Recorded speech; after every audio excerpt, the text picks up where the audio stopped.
શ્રી સ્વામિનારાયણ ભગવાનની જય. ભૂતપૂર્વ રાષ્ટ્રપતિ ડૉક્ટર અબ્દુલ કલામે પોતાના જીવનની આધ્યાત્મિક યાત્રા દરમિયાન પ્રમુખ સ્વામી મહારાજ પાસેથી જે માર્ગદર્શન અને પ્રેરણા પ્રાપ્ત કર્યા એના આધારે એમણે જે પુસ્તક લખ્યું ટ્રાન્સેન્ડન્સ, એ પુસ્તકનું ઉદ્ઘાટન મુંબઈમાં થવાનું હતું. સહલેખક ડૉક્ટર અરુણ તિવારી જ્યારે જઈ રહ્યા હતા ત્યારે ઉદ્ઘાટન પહેલાં એમણે કલામ સાહેબને કીધું કે હું આ સમારંભમાં જાઉં છું. ડૉક્ટર અબ્દુલ કલામે તો વાત કરી કે સારંગપુરની અંદર મેં પ્રમુખ સ્વામી મહારાજના હાથમાં પુસ્તક અર્પણ કરી દીધું, ત્યારથી મારું કામ પૂરું થઈ ગયું, મારે કોઈ સમારંભમાં હવે જવું નથી. પણ એમણે કીધું કે તમે સમારંભમાં જાઓ છો તો મને એ કહો કે પ્રમુખ સ્વામી શું છે. તિવારીને ડૉક્ટર કલામ સાહેબે પ્રશ્ન પૂછ્યો કે તમે મને એ કહો કે પ્રમુખ સ્વામી શું છે, વોટ ઇઝ પ્રમુખ સ્વામી. તિવારીજીએ કીધું કે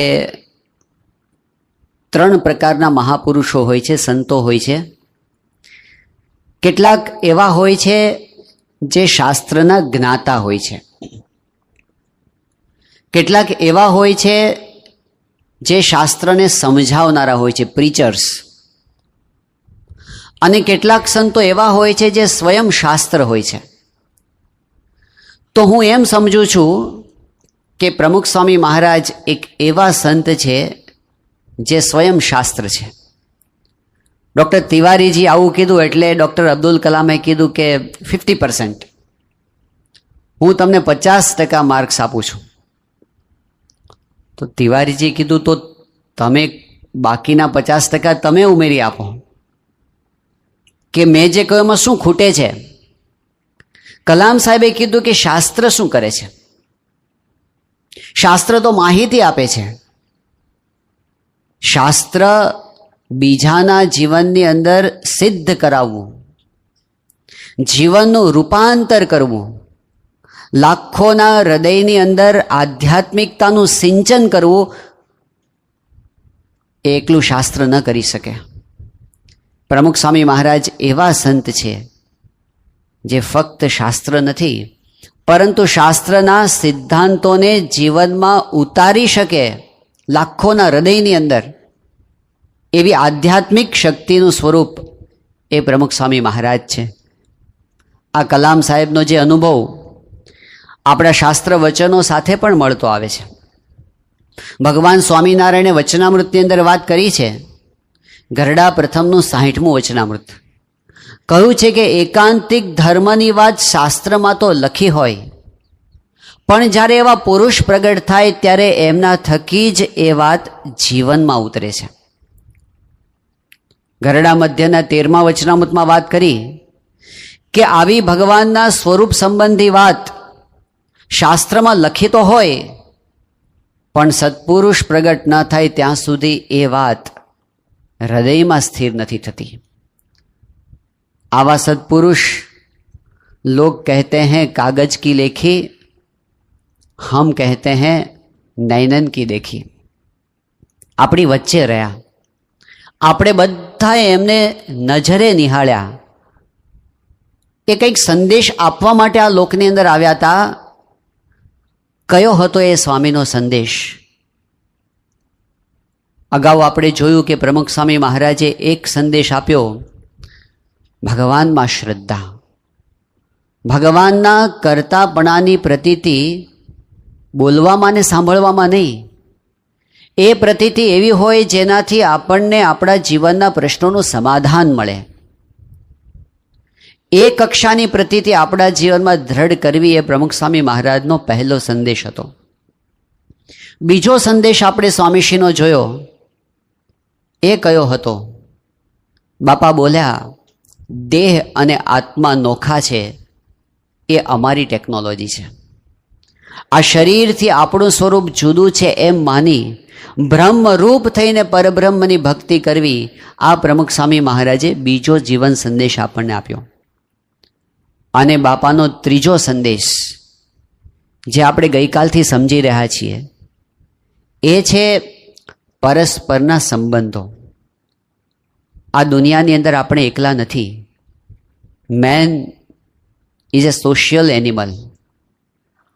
અને આપણે ક્યારેય એકલા સુખી ન થઈ શકીએ. એટલે સ્વામીશ્રીએ આપણને એવો સંદેશ આપ્યો કે ભેગા રહેવાનું છે. અને ભેગા એટલે કેવી રીતે? ફક્ત રેલવેના પ્લેટફોર્મ પર ભેગા થઈ એવી રીતે નહીં.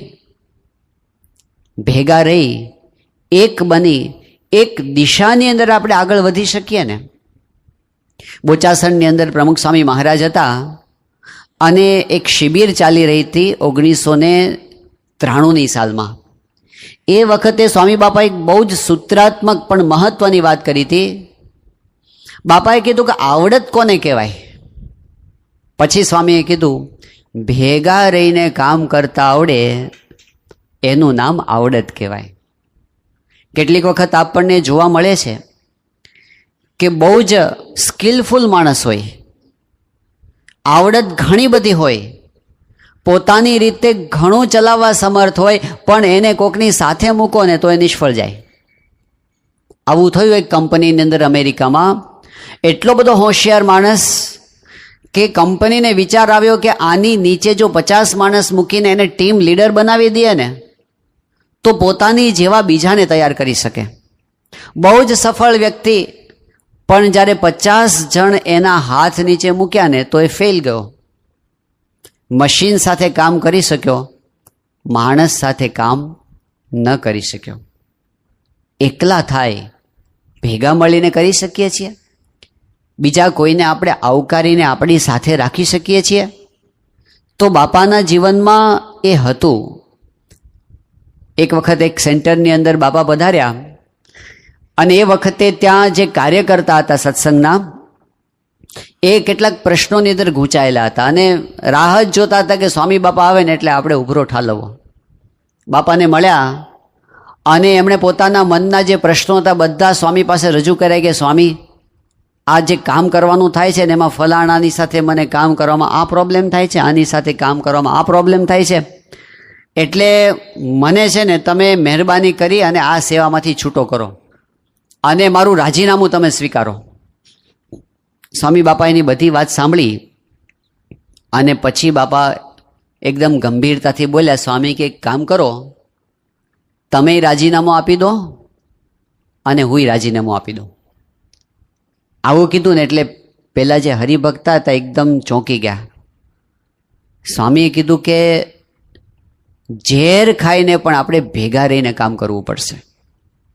સ્વામીશ્રી શીખવવા માંગતા હતા કે ભેગા રહેવામાં ક્યારેક ઝેર ખાવા જેવો પણ અનુભવ આપણને થાય, પણ ઝેર ખાવું પડે એટલું કષ્ટ પડે ને તો પણ સંપ ન તોડવો.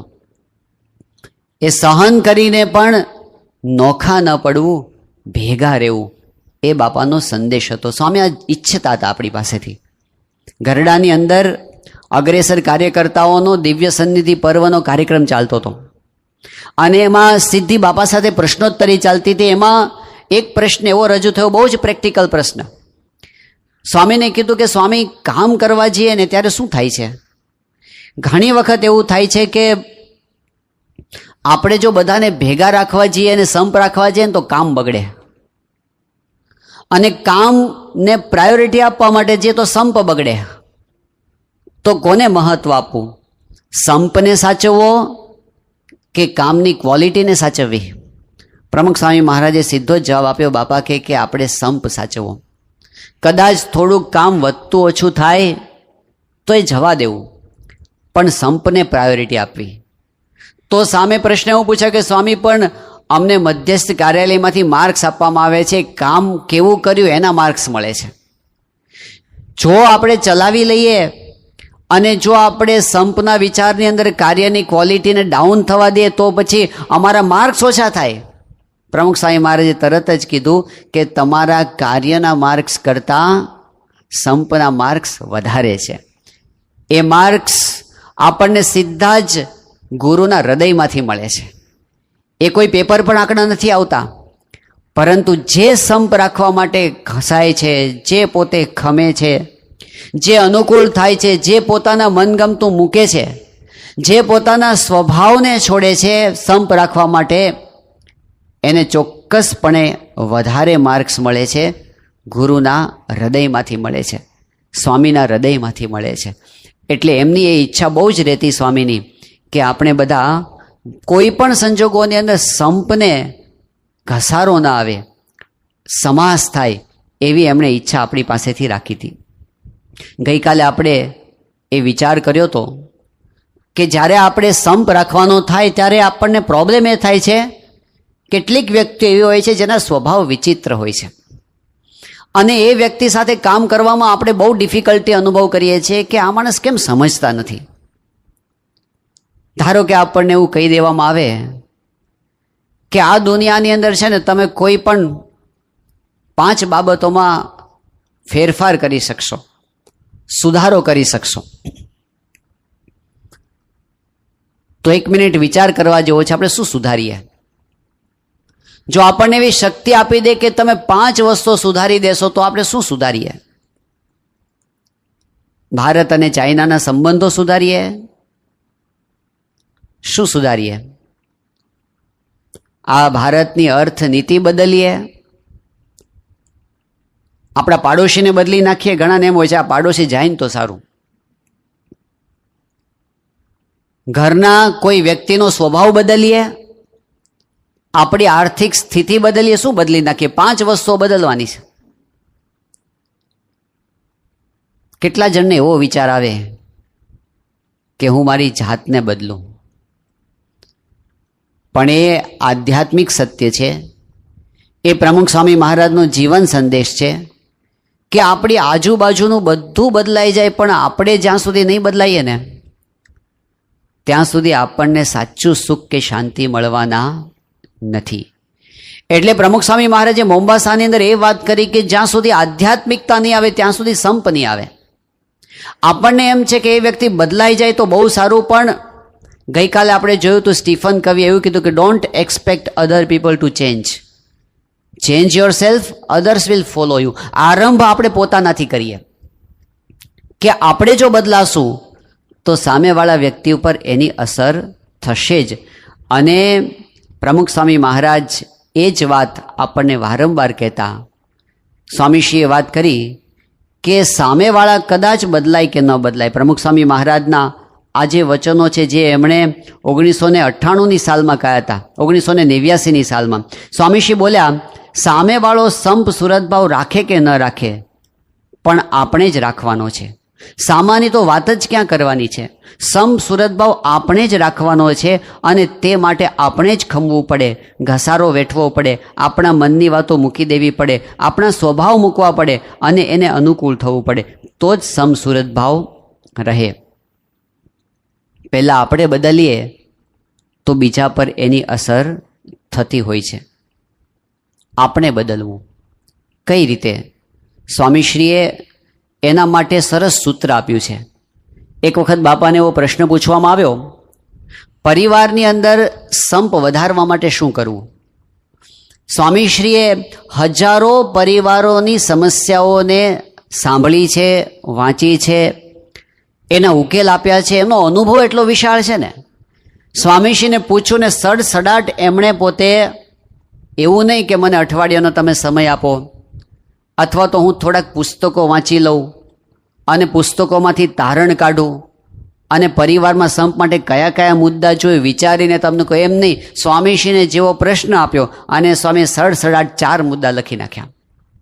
કેવી રીતે પરિવારમાં સંપ રહે? એક મુદ્દો સ્વામીશ્રીએ લખ્યો કે એકબીજાને સમજવાની કોશિશ કરવી. બીજો મુદ્દો લખ્યો, મોટું મન રાખવું. ત્રીજો મુદ્દો લખ્યો, સત્સંગ કરવો. અને ચોથો મુદ્દો લખ્યો, ઘર સભા કરવી.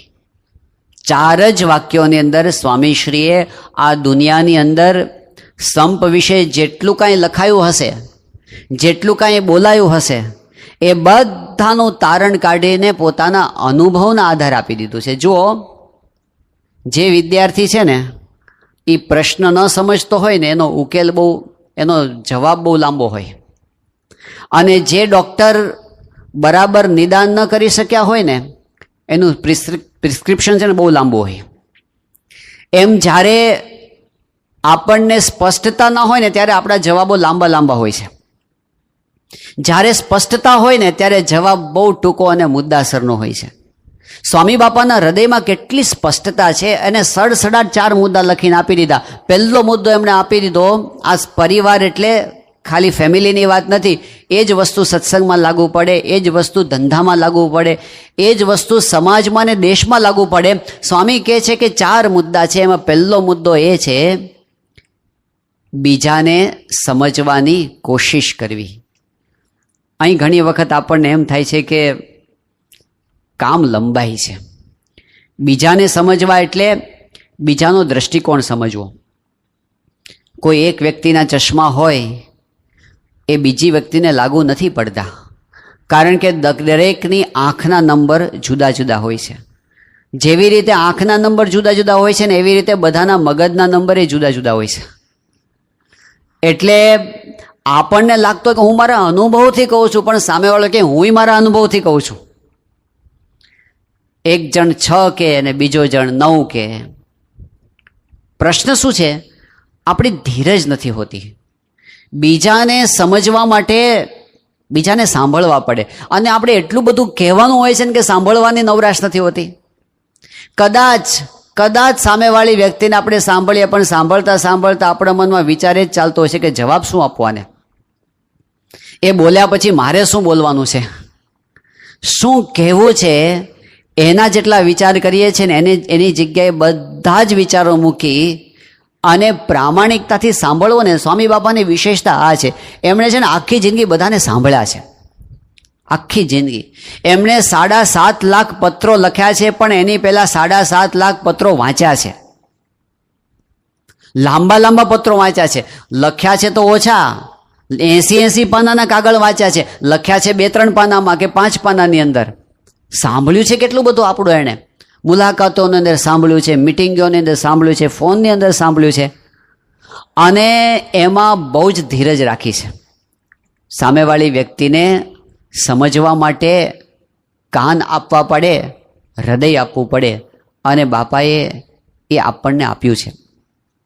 જ્યારે કોઈ કાર્ય કરવાનું હોય ત્યારે બધાને ભેળવવાના થાય, અને ભેળવવાના થાય ત્યારે ઘણી વખત આપણને શું થાય છે કે એના કરતાં જલ્દી પતાવો અને આપણે નિર્ણય લઈને પતાવી દો. આ બધાને પૂછીને કરવું ને એમાં જોખમ એ છે, 2 પ્રકારના જોખમ છે. એક તો બધાને ભેગા કરવામાં ટાઈમ જાય, અને બીજો પ્રોબ્લેમ એ છે કે ભેગા કર્યા પછી કોક આપણા વિચારની સામે કોઈ પ્રતિપ્રશ્ન કરે અને આપણો જે વિચાર છે ડહોળાઈ જાય તો, આપણું ધાર્યું ન થાય તો, આપણે પોતે મનમાં નક્કી કર્યું એ મૂકી દેવું પડે તો ભલે મૂકી દેવું પડે. પણ બાપા કહેતા કે 5 જણને પૂછીને કામ કરીએ અને 5 જણને ભેગા રાખીને કામ કરે, બાપા કે તો એ જવાબદારી બધાની થાય, અને પેલી તો આપણી એકલાની જવાબદારી થાય. એટલે બધાને ભેગા રાખવા. આમાં કેટલીક વખત એવું લાગે કામ ડીલે થાય છે, પણ પાછળથી ખબર પડે કે એ કામ સારું થાય છે. આજે કોર્પોરેટ વર્લ્ડની અંદર એક શબ્દ વપરાય છે, PC balance. P for production, PC for production capacity. Production અને પ્રોડક્શન કેપેસિટીનું બેલેન્સ કરવું ને એ સાચા આયોજકનું લક્ષણ છે. ભૂલ ક્યાં થાય છે કે વધારે પ્રોડક્શન લેવાની લાલચમાં પ્રોડક્શન કેપેસિટીને ખલાસ કરી નાખે છે. દ્રષ્ટાંત સીધું સાધું છે કે એક માણસ હતો, એને એક ચમત્કારિક મરઘી કોઈ સંતે આપી હતી, અને મરઘી એવી હતી કે રોજ એક સોનાનું ઈંડું આપતી હતી, રોજ એક સોનાનું ઈંડું. લાભ તો થતો હતો, પણ પેલા માણસને થયું કે હવે આ મરઘી રોજ એક ઈંડું આપે છે, એના કરતાં એક હારે ઝાઝા ઈંડા ન મેળવી લઈએ, આપણે ઢગલો થઈ જાય. ઉતાવળ કરી વધારે ઈંડા મેળવવા માટે મરઘીનું પેટ કાપી નાખ્યું. શું થયું? ઈંડા મળતા બંધ થઈ ગયા. એક સાથે વધારે કામ કરવાની, ઝડપથી કામ કરવાની, પરિણામ મેળવવાની લાલચમાં આપણે સંબંધોને ઘણીવાર બહુ જ મોટો ધક્કો લગાડી દઈએ છીએ. આશય આપણો કામ બની જાય છે. મહાન સ્વામી મહારાજ કહે છે, ના, આશય સંપને રાખો તો કામ બાય પ્રોડક્ટ તરીકે સારું થશે. હાઈવે ઉપર એક હોટલ, એક માણસે હોટલ ખરીદી, સારી ચાલતી હતી, પણ એને વિચાર આવ્યો કે આપણે વધારે નફો મેળવીએ. વધારે નફો મેળવવા માટે શું કરવું જોઈએ કે જે પ્રોડક્શન કોસ્ટ છે ઓછી કરવી. પ્રોડક્શન કોસ્ટ ઓછી કરવા માટે શું કરવાનું? ક્વોલિટી ડાઉન કરી. શરૂઆતમાં 15 દિવસ એવું લાગ્યું કે નફો વધી ગયો, 20 દિવસ સુધી નફો વધી ગયો, 21મા દિવસે હોટલ ચાલતી બંધ થઈ ગઈ. લાગ્યું કે આપણે પ્રોડક્શન વધાર્યું, પ્રોડક્શન કેપેસિટી ખલાસ થઈ ગઈ. ઘરની અંદર કેવું થાય છે? ઘણી વખત ઘરની અંદર આપણે પોતાનું ધાર્યું કરવા માટે પ્રયત્ન કરીએ છીએ ને. પરિવારની અંદર કેટલોક સમય ચાલે પણ ખરું, પણ એક દિવસ એક સત્સંગી પરિવારમાં બનેલો પ્રસંગ છે. એમને એમ કે હું મારા ઘરમાં ચલાવું, કારણ કે લગભગ દુનિયામાં રિવાજો એવા હોય છે અને પૂર્વ ટ્રેનિંગ પણ એવી જ હોય છે. લગ્ન પહેલાં એવું શીખવવામાં આવે કે જોજે, હા, તારું ધાર્યું ઘરમાં થવું જોઈએ, તું ઘરનો રાજા કહેવાય. એટલે આપણે આજ્ઞા કરીએ એમ થાય, આપણે કે ઊભા થાવ તો ઊભા થઈ જાય, બેસી જાવ તો બેસી જાય, એવો પાવર રાખવાનો પહેલેથી. તો સામે પક્ષે એવી જ ટ્રેનિંગ મળી હોય કે જોજે, હા, બધું સાંભળી નહીં લેવાનું, સામે બોલતા શીખવાનું, અને જરા ફૂફાડો રાખવાનો, અને ધણીને તારા હાથમાં રાખવાનો, અને આપણે નોખા જ પડી જવું છે, ભેગા રહેવું જ નથી. અને જરાય કાંઈ પ્રોબ્લેમ થાય ને તો મિસ કોલ મારી દેજે, અમે બેઠા છીએ. સામે ટ્રેનિંગ કેવી હોય છે?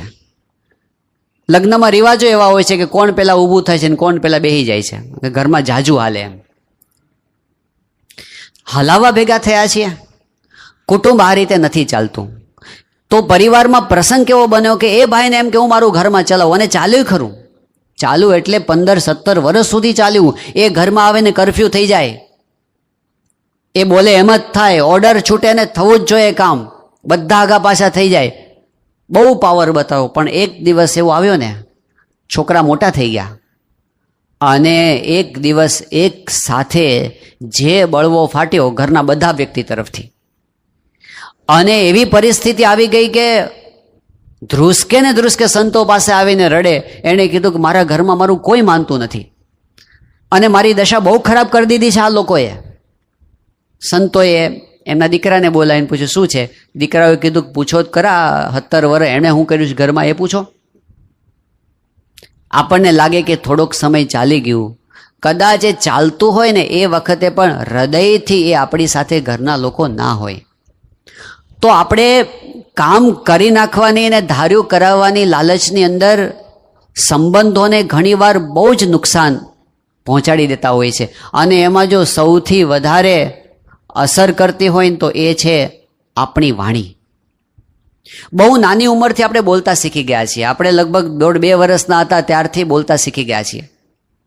પણ શું બોલવું અને શું ન બોલવું, કેટલું બોલવું અને કેટલું ન બોલવું, ક્યારે બોલવું ને ક્યારે ન બોલવું, કેવી રીતે બોલવું અને કેવી રીતે ન બોલવું ને, એ હજી આપણે શીખીએ છીએ. અનુભવો શીખવાડે છે. જો આપણે ન શીખીએ તો લોકો આપણને શીખવાડશે. વાણી, યોગી બાપાએ બહુ સરસ વાત આપણને કરી. સીધી સાદી ભાષામાં કીધું એમણે કે વાણી વાપરવી તે દૂધની પેઠે વાપરવી, પાણીની પેઠે ન વાપરવી. બોલ ન કરવું, ઘટે તેટલું બોલવું. અને પછી શું કીધું? સત્ય, હિત અને પ્રિય એવું વચન બોલવું. આટલાની અંદર યોગી બાપાએ આખો વાણી વિવેકનો સાર આપી દીધો. વધારે પડતું બોલવામાં આપણે સામેવાળાને સાંભળી નથી શકતા, અને વધારે પડતું બોલવાની અંદર બોલ્યા પછી એવું થાય છે કે ન બોલ્યા હોત તો સારું હતું, પછી પાછું વાળવાનું થાય છે. અને પછી કેવું થાય છે, એકવાર ઓપિનિયન આપ્યા પછી રિપેરિંગ કરવાનું કે મારો કહેવાનો આશય તો આવો નહોતો અને હું તો આવું કહેવા માગતો હતો. જ્યાં સુધી આપણે નથી બોલ્યા ત્યાં સુધી વાણી ઉપર, શબ્દો ઉપર આપણો કંટ્રોલ છે, અને એકવાર બોલી ગયા એટલે આપણા ઉપર શબ્દોનો કંટ્રોલ આવી ગયો. હવે આપણે એને જસ્ટિફાઈ કરવા પડશે કે હું આવું કેમ બોલ્યો હતો. તો વાણી જે આપણને સત્પુરુષોના જીવનમાંથી બાપાના જીવનમાં જોવા મળે છે ને, સત્ય, હિતકારી અને પ્રિય વાણી, આ સ્વામીશ્રીની વાણીનું જે રહસ્ય હતું ને એ જીતી લેતા બધાને પોતાની વાણીથી. ઘણીવાર કેવું હોય છે કે આપણે કે હું તો ભાઈ સાચું જ બોલું, જેવું છે એવું મારે કહેવા જોઈએ, પણ બાપા કહેતા કે નહીં, જો સત્ય હોય પણ જો હિતકારી ના હોય ને તો એ સત્યની ઉપર પણ આપણે સંયમ રાખવો.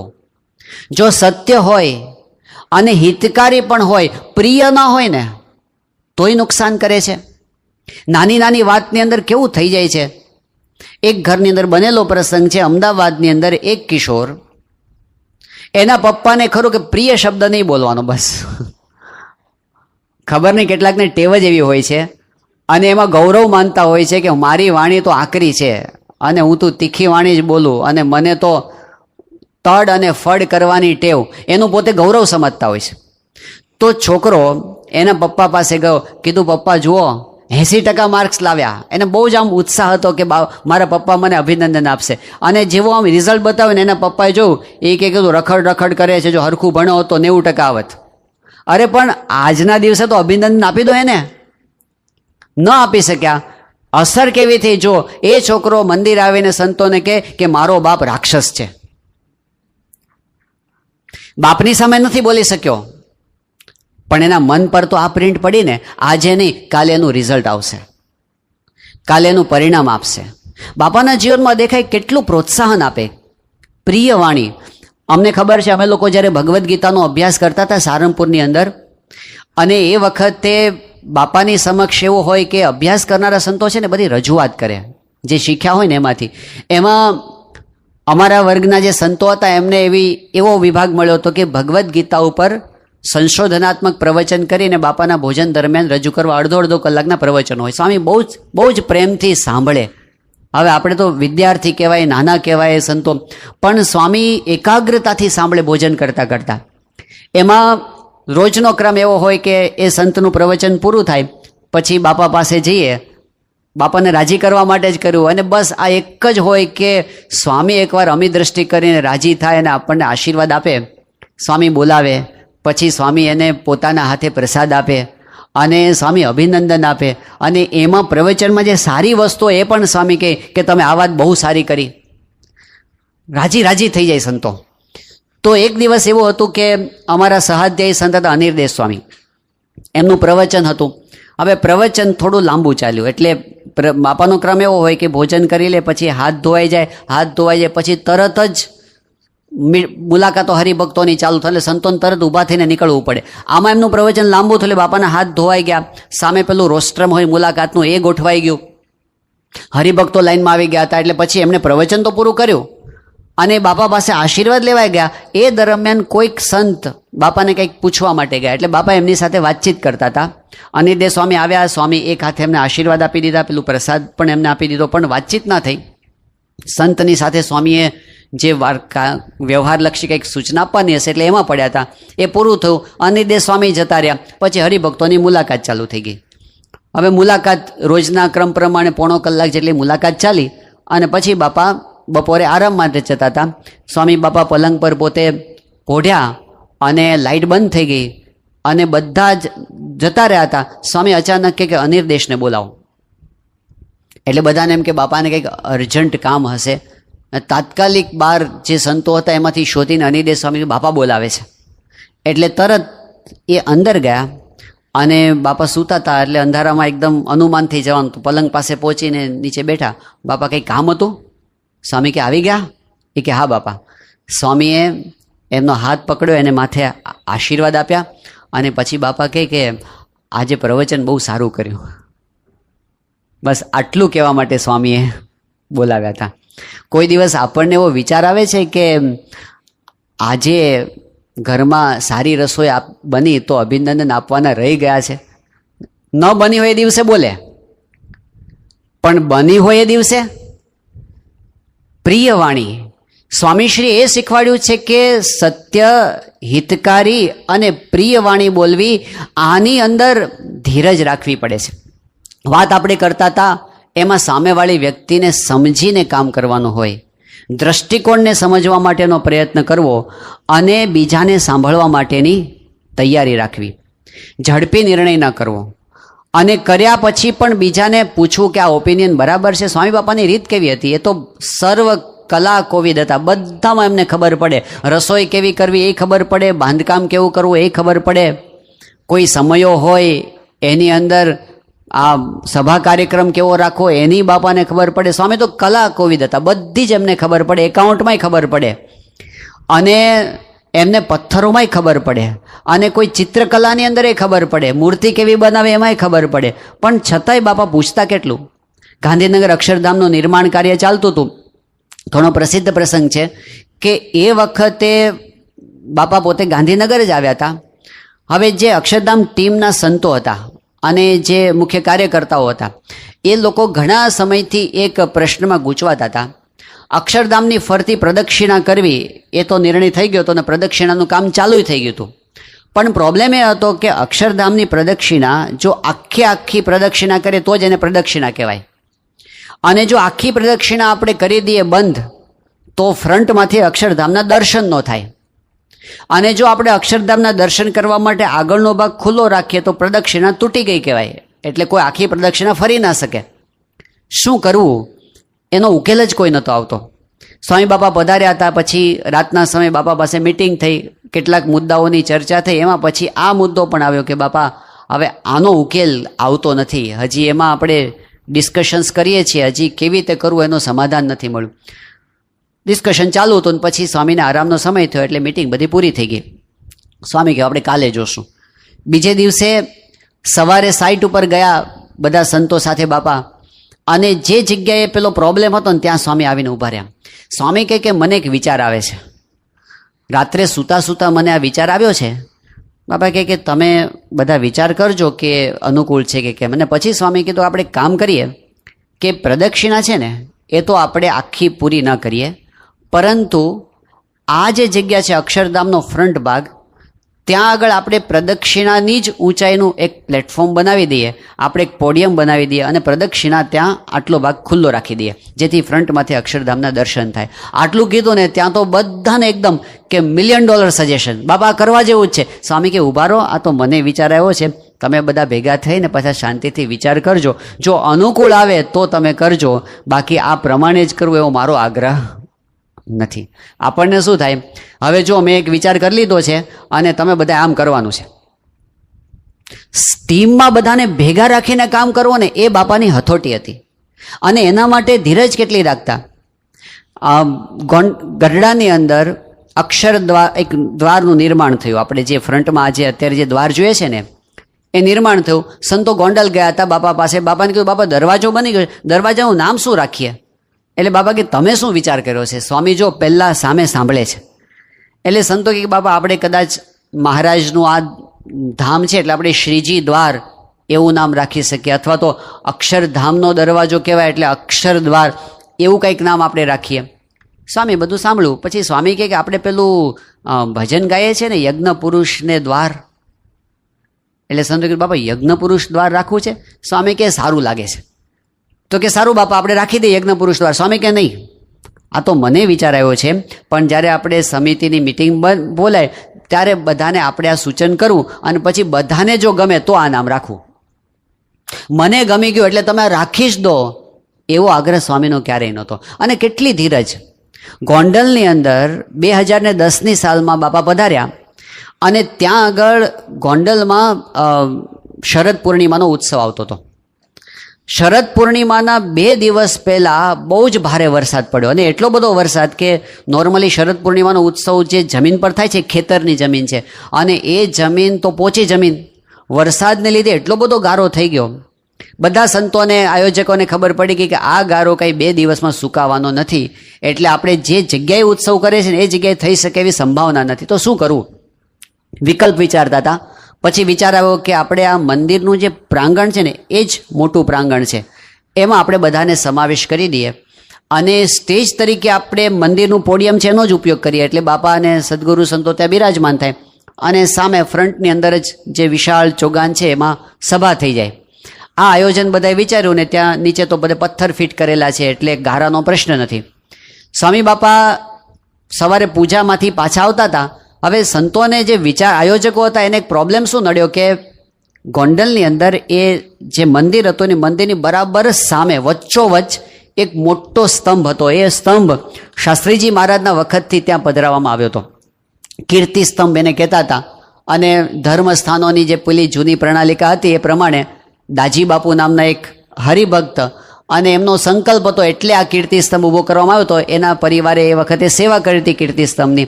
પેલી ધર્મની ધજા જેમ કહેવાય એટલે દૂરથી ધજા કોઈને દેખાય કે આ જગ્યાએ સદાવ્રત ચાલે છે. એવી જૂની સિસ્ટમ એ પ્રમાણે ત્યાં એ સ્તંભ ઊભો કરવામાં આવ્યો હતો શાસ્ત્રીજી મહારાજના વખતથી. તો સંતોને લાગ્યું કે આ સ્તંભ છે ને એ વચ્ચોવચ્ચ નડે છે એટલે આમ સભાની સામે જે સ્ટેજ હોય એ કપાય છે ને આમ દેખાવામાં મજા નથી આવતી ને બાપાની સામે જ આવે પાછો. એટલે આ કાઢી નાખીએ તો કેવું? સ્વામી પૂજામાંથી પાછા આવતા હતા ને એ વખતે ચોગાનમાં સ્વામી શ્રી પાસે સંતોએ વાત કરી કે બાપા આપણે આ સ્તંભ છે આપણે સભા અહીં કરવાના છીએ તો આ કીર્તિ સ્તંભ આપણે કાઢી નાખીએ તો કેવું? એટલે સ્વામી આમ જોયું, બાપા તરત તો બોલે નહીં. સ્વામી થોડું નિરીક્ષણ કર્યું પછી સ્વામી કહે કે બાપા કે શું જરૂર છે? એ કે બાપા પણ આવી રીતે સભામાં નડે છે. બધું સમજાવ્યું સંતોએ વ્યવસ્થિત રીતે. સ્વામી કહે કે ના ના કાંઈ નડતું નથી તો લોકો એડજસ્ટ થઈને જોઈ લે. બાપા કંઈ બોલ્યા નહીં એટલે સંતોને લાગ્યું બાપાની રુચિ નથી. વાત ત્યાં પૂરી કરી નાખી. સ્વામી ઉતારે પહોંચ્યા. બાપાનો અલ્પાહાર પૂરો થઈ ગયો. અલ્પાહાર પૂરો થઈ ગયો ને પછી સ્વામીએ તરત જ નિર્મળસિંહ રાણાને ફોન જોડાવ્યો. નિર્મળસિંહ રાણા એટલે દાજી બાપુના પૌત્ર થાય. સ્વામી એમને ફોન કરીને કીધું કે આપણે મંદિરના પ્રાંગણની અંદર પેલો કીર્તિ સ્તંભ છે દાજી બાપુના વખતમાં કર્યો તો આપણે, હવે અત્યારે પેલી સભા કરવાની છે ને સભામાં એ વચ્ચે આમ સેજ આડો આવે છે. તો સ્વામી કે વિચાર એવો આવ્યો છે કે આપણે એને ખસેડી નાખીએ પણ તમે છે ને દાજી બાપુના પરિવારના જે બધા સભ્યો છે એ બધાને પૂછી લો કે આપણે કાઢીએ તો એમને વાંધો નથી ને? નિર્મળસિંહ રાણા તો બાપાના જંબુરિયા જેવા કહે બાપાની સાથે બહુ વર્ષો સુધી રહેલા છે એટલે એમણે તરત કીધું કે બાપા એમાં કોઈને પૂછવાની જરૂર નથી. હું બધા વતી કહું છું કે જો આપની મરજી હોય ને તો આપ કાઢી નાખજો. આવું રાણાએ કહી દીધું. એટલે સ્વામી કે ના પણ બધાને પૂછી જો. ના બાબા કોઈને પૂછવાની જરૂર નથી, હું બાહેંધરી લઉં છું, બધાને વાત કરી દઈશ પણ કોઈને પૂછવાની જરૂર નથી, થઈ જશે એટલે આપ કરી નાખો જે આપની ઈચ્છા હોય એ પ્રમાણે. સ્વામી કીધું સારું. ફોન પૂરો થઈ ગયો. પછી મિટિંગ હતી સદગુરુ સંતોની. બધી મિટિંગના જે મુદ્દા હતા પૂરા થઈ ગયા. છેલ્લે સ્વામીએ વાત કરી. સ્વામી કહે કે આપણે આ સભા અહીં થવાની છે અને એની અંદર જે આ પેલો સ્તંભ છે ને એ વચ્ચોવચ્ચ આવે છે એટલે બધા જે સભા વ્યવસ્થાના સંતો છે નારાયણ મુનિ સ્વામી વગેરે મને વાત કરી હતી પણ દાજી બાપુના પરિવારે પધરાવેલો હતો એટલે મેં નિર્મળસિંહ રાણાને પૂછ્યું છે અને એમણે કીધું કે વાંધો નથી પણ તમારી શું મરજી છે? એટલે સ્વામી એક એકને પૂછે. મહંત સ્વામીને પૂછે કે કાઢી નાખીએ તો વાંધો નથી ને? પછી ડૉક્ટર સ્વામીને પૂછે, પછી કોઠારી સ્વામીને પૂછે, પછી ત્યાગ વલ્લભ, બધા સદગુરુ સંતોને બાપાએ પૂછ્યું.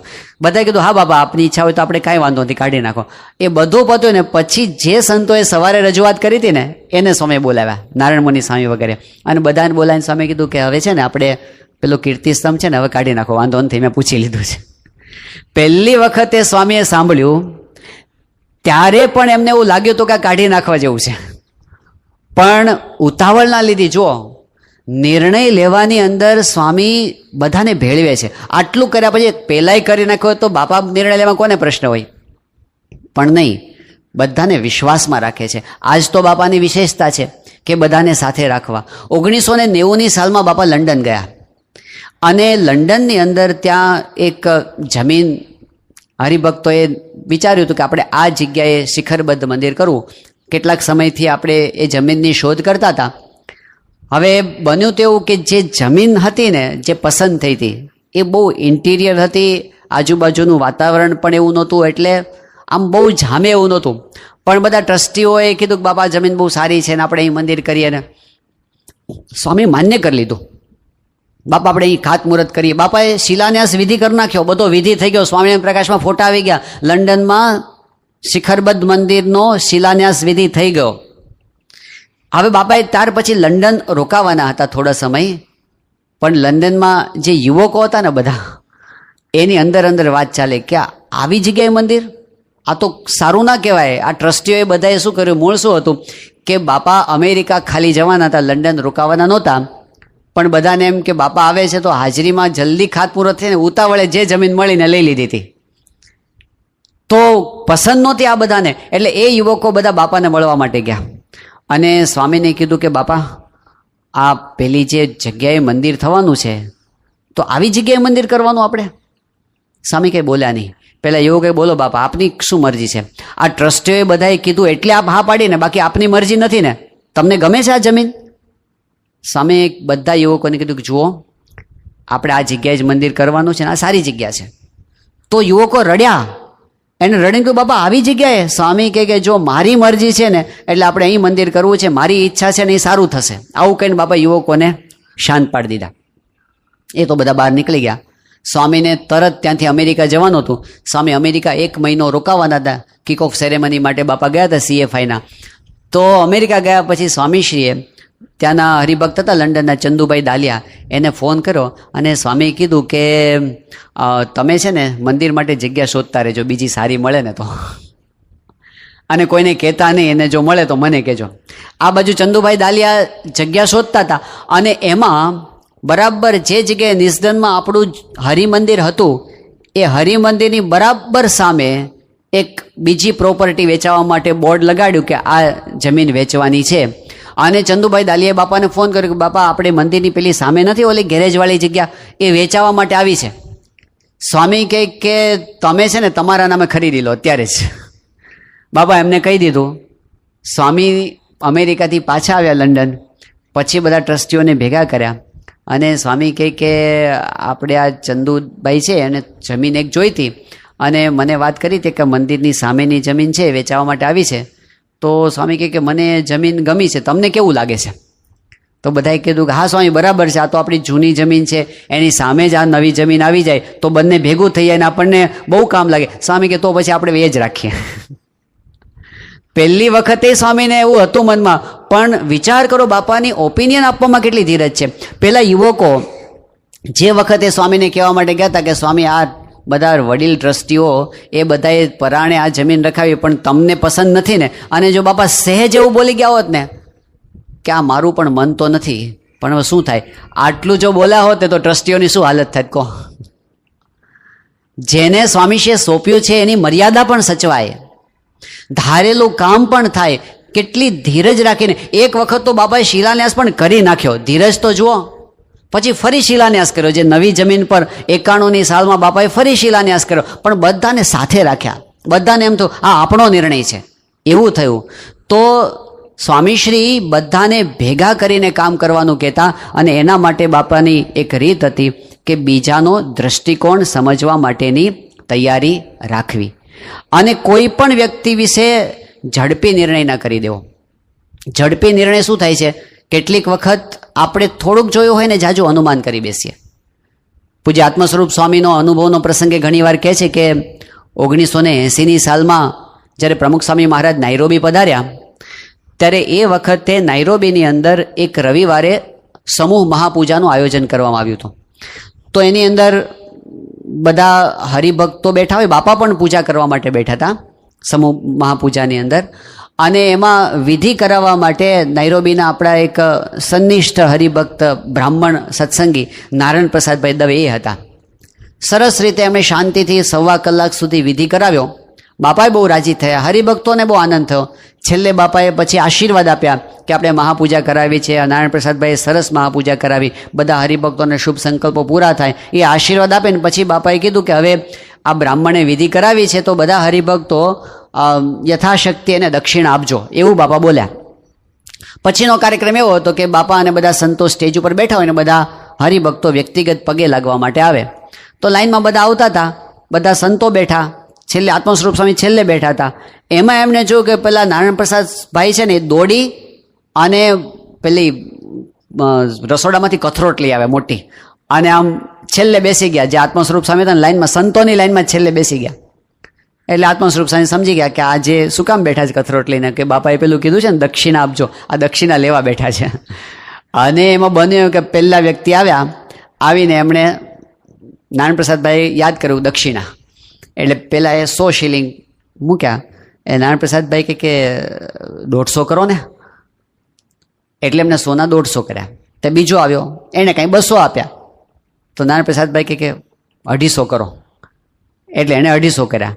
હવે આ બધું આત્મા સ્વરૂપ સ્વામી જુએ, એકેયને છોડતા નથી.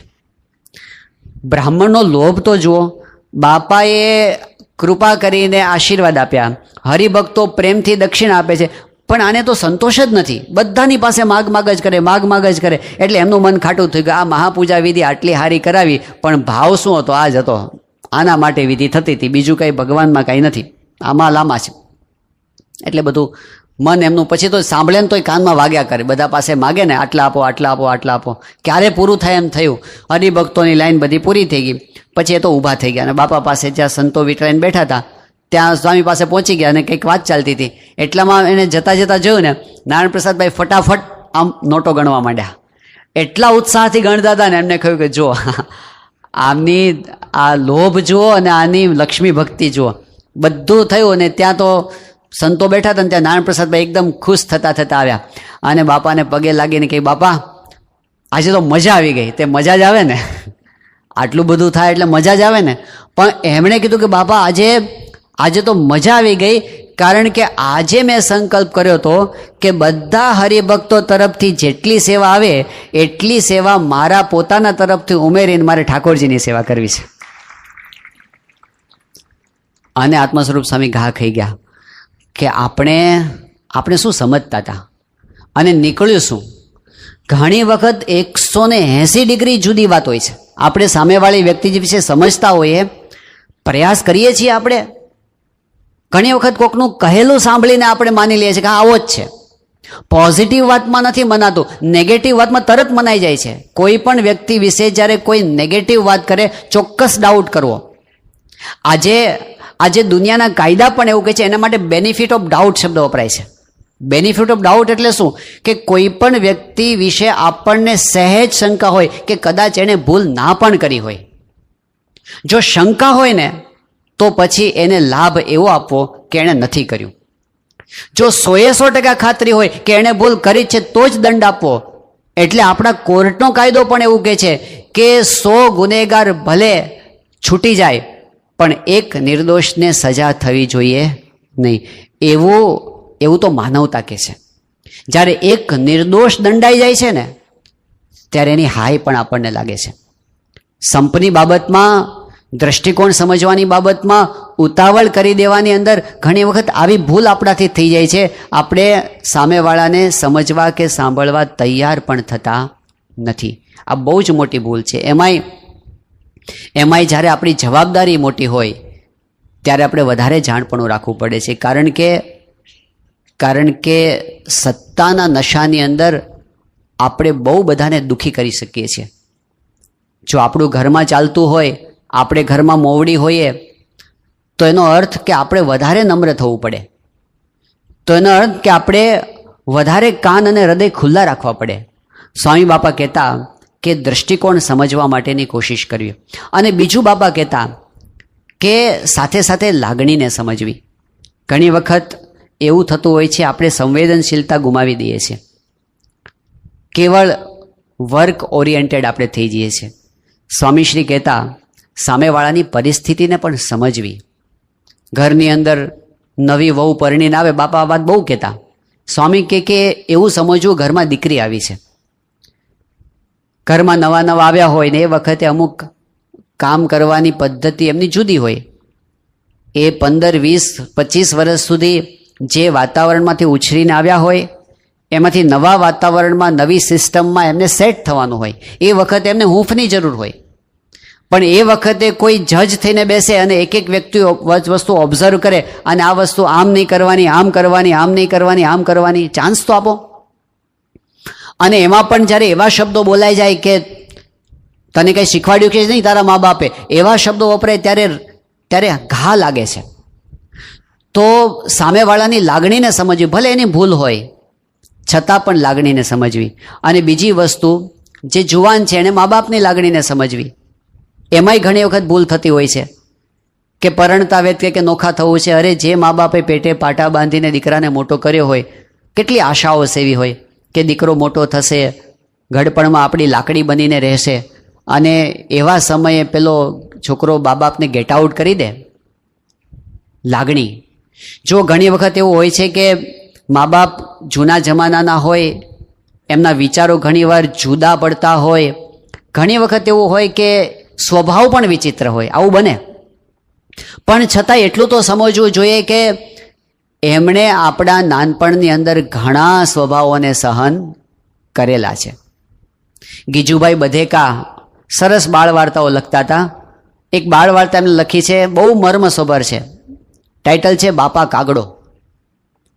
પ્રસંગ એવો બને છે કે એક વખતે ઘરની અંદર એક પિતા વડીલ એણે એના દીકરાને એક પ્રશ્ન પૂછ્યો કંઈક. દીકરાએ જવાબ આપ્યો, બાપને કંઈક બરાબર સંભળાયું નહીં કે સમજાયું નહીં, એટલે એને ફરી વાર પૂછ્યું, દીકરા તે શું કીધું? અને છોકરો એકદમ ગુસ્સે થઈ ગયો કે બાપા તમે શું પણ પૂછપૂછ કરો છો? એકવાર કીધું તો ખરું, સંભળાતું નથી અને સમજાતું નથી. એના બાપે એ વખતે એક જૂનો ચોપડો કાઢીને દીકરાના હાથમાં આપ્યો. એક લાલ જૂનો ચોપડો, દુકાનનો, હિસાબનો. એ પૂછ્યું, શું છે આમાં? એ કે વાંચ, શું લખ્યું છે? તો લખ્યું હતું કે બાપા કાગડો, આવું લખ્યું હતું. બાપા ઉદ્ગાર ચિહ્ન કાગડો, અને નીચે લીટા કર્યા હતા. એના બાપા કે લીટા ગણતો. પેલા લીટા ગણ્યા, 100 લીટા હતા, આમ ઊભા લીટા. એ કે બાપા આ શું છે? એ કે દીકરા એક વખત એવું બન્યું હતું, તું નાનો હતો અને તું દુકાને આવ્યો હતો, અને એ વખતે હું મારું કંઈક કામ કરતો હતો અને હિસાબ લખતો હતો. એમાં તને કાગડો દેખાણો સામેના છાપરા ઉપર બેઠેલો, એટલે તે મને હલાવીને કીધું બાપા કાગડો. એટલે મેં કીધું કે હા દીકરા કાગડો. હજી હું 1 મિનિટ લખું તો તે બાપા કાગડો. તો મેં કીધું હા દીકરા કાગડો, બાપા કાગડો. એ તે જેટલી વખત તે કીધું હતું ને એના લીટા છે આ. તે 100 વખત મને કીધું તું, હું કંટાળ્યો નહોતો, તું 2 વખતમાં કંટાળી ગયો. આપણા નાનપણના સ્વભાવો એમણે સહન નથી કર્યા, તો ઘડપણના સ્વભાવો આપણે સહન કરવા, સમજવાની કોશિશ. અને એમાંય કેવું થતું હોય છે ઘણીવાર, નારાયણ મુનિ સ્વામી સરસ વાત કરે છે કે એક સોનીની દુકાન અને બાજુમાં લુહારની કોઢ. હવે પેલો લુહાર કામ કરતો હોય ને એટલે લોઢું પેલી ઘણ પછાડે ને ધડિંગ ધડિંગ ધડિંગ ધડિંગ અવાજ આખો દિવસ આવ્યા કરે. એક દિવસ એવું થયું કે લોઢાનો એક ટુકડો એ કોઢમાંથી છટકી અને સોનીની દુકાનમાં જઈને પડ્યો. તો એ ટુકડો પડ્યો ને એટલે સોનું પેલા ટુકડા, લોઢાના ટુકડાને વઢવા માંડ્યું. સોનું વઢે છે. સોનું કહે છે કે ભાઈ હથોડીઓ તો મારા માથે પડે છે, પણ તારા જેટલી ચીસાચીસું નથી કરતો, આટલી ચીસાચીસ શું કરે છે આખો દિવસ? આવું પેલા સોનાએ લોઢાને કીધું. ત્યારે લોઢાએ સામે કીધું કે તારી ને મારી પરિસ્થિતિમાં ફેર છે. સોનું કે શું ફેર છે? મને ટીપે છે ને તને ટીપે છે. પેલું લોઢું કે ના, તને કોણ ટીપે છે? તને જે પેલું હથોડી ટીપે છે ને એ સોનાની બનેલી નથી, લોઢાની બનેલી છે. એટલે તને પારકા ટીપે છે, મને તો પોતાના જ ટીપે છે. કોકનું સહન થાય પણ પંડના જ હોય, અને એ જ્યારે અપમાન કરે ને ત્યારે એ સહન થતું નથી. મારી દશા આવી છે કે જ્યારે પોતાના જ કર્મ. બનેલો પ્રસંગ છે અમદાવાદની અંદર, એક બાપુજી ઘરની અંદર પૂજા કરવા માટે બેઠા, નીચે પાથરીને.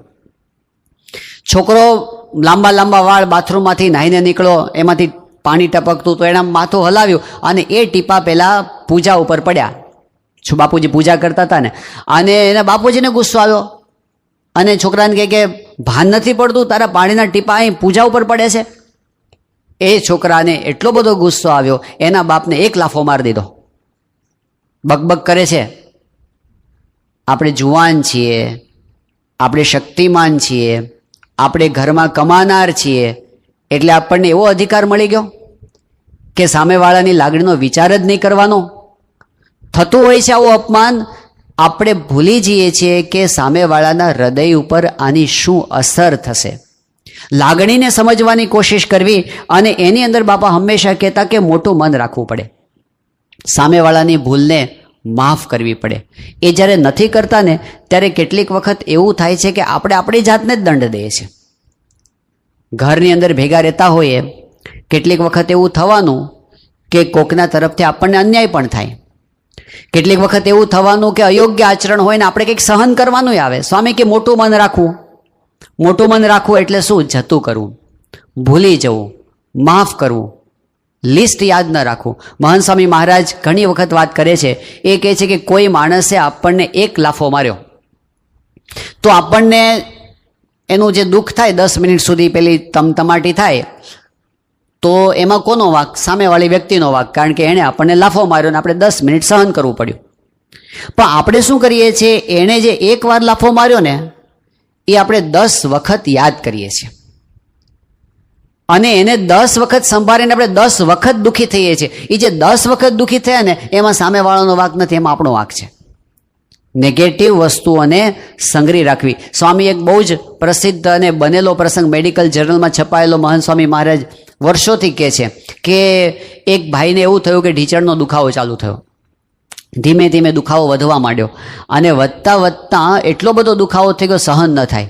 ઘણી બધી દવાઓ કરાવી, ડૉક્ટરોને બતાવ્યું, ફિઝિયોથેરાપી કરાવી, પણ દુખાવો મટે નહીં. તો એનો એક મિત્ર હતો, એણે સલાહ આપી કે તું એક કામ કર ને કે તું મનોચિકિત્સકને બતાવ ને. પેલો કે જો મને ઢીંચણમાં દુખે છે, મગજ તો મારું બરાબર છે. પેલો કે પણ તું ટ્રાય તો કર, બતાવવામાં શું વાંધો છે? આટલા પૈસા તે ખર્ચ્યા છે તો થોડાક વધારે. એને બહુ સમજાવું કે હાલો ત્યારે જઈએ. મનોચિકિત્સક પાસે ગયા, સાયકાટ્રિસ્ટ પાસે જઈને વાત કરી કે સાહેબ મને ઢીંચણમાં બહુ દુખે છે. સાયકાટ્રિસ્ટ તો શું કરે, એનો હિસ્ટ્રી પૂછે. તે ઘણા બધા પ્રશ્નો પૂછ્યા. પૂછતા એણે એવું પૂછ્યું કે તમારે કોઈની સાથે સંબંધો બગડ્યા હોય એવું છે? પહેલે કીધું હા. એ કોની સાથે? એ કે મારા સગા ભાઈ સાથે. કે શું પ્રશ્ન છે? પહેલાં એ કીધું કે મારા ભાઈએ મારી પાસે $5,000 ઉછીના માગ્યા અને એને જરૂર હતી, મેં એને આપ્યા. પછી અમુક સમય પછી મેં પાછા માગ્યા તો એ માણસ ફરી ગયો અને તે મને આપ્યા જ નથી અને મને જુઠ્ઠો પાડે છે. આટલું કહેતા એકદમ એ ગુસ્સામાં આવી ગયો અને એકદમ ધુઆ પુઆ થઈ ગયો. એટલે ડૉક્ટરે કીધું કે તમારા રોગનું નિદાન થઈ ગયું છે. હવે તમારે જો સાજા થવું હોય તો એના માટેનો ઉપાય એ છે કે તમારે તમારા ભાઈ પાસે જઈ અને એની માફી માગવાની. પેલો કે તમે ડૉક્ટર છો કે કોણ છો? 5,000 એ લઈ ગયો છે, ખોટું એ બોલે છે, માફી મારે માગવાની. ડૉક્ટર કે જો હાજા થવું હોય તો આ ઉપાય છે. પેલો કે નથી થવું, જાઓ. એ ઉતરી ગયો હેઠે, ઘરે જતો રહ્યો. 2-4 દિવસ જતા રહ્યા, પાછો દુખાવો બહુ ઉપડ્યો. એના મિત્રે ફરી કીધું કે હાલને હવે એની પાસે જે કંઈક ઉપાય મળશે. ફરી એની પાસે ગયા. એ કીધું ડૉક્ટર સાહેબ કંઈક ઉપાય.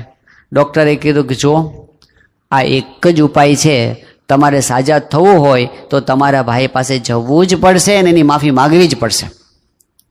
પેલો મને તૈયાર થયો, એના ભાઈ પાસે ગયો, બારણું ખખડાવ્યું. એના ભાઈએ બારણું ખોલ્યું અને સામે આને જોયો. એને ધ્રાસકો પડ્યો કે આ નક્કી ઉઘરાણી કરવા આવ્યો હશે. આણે કીધું કે જો ભાઈ હું ઉઘરાણી કરવા નથી આવ્યો, તને મળવા આવ્યો છું. એ સારું સારું, આવ અંદર આવ. બેઠા બંને.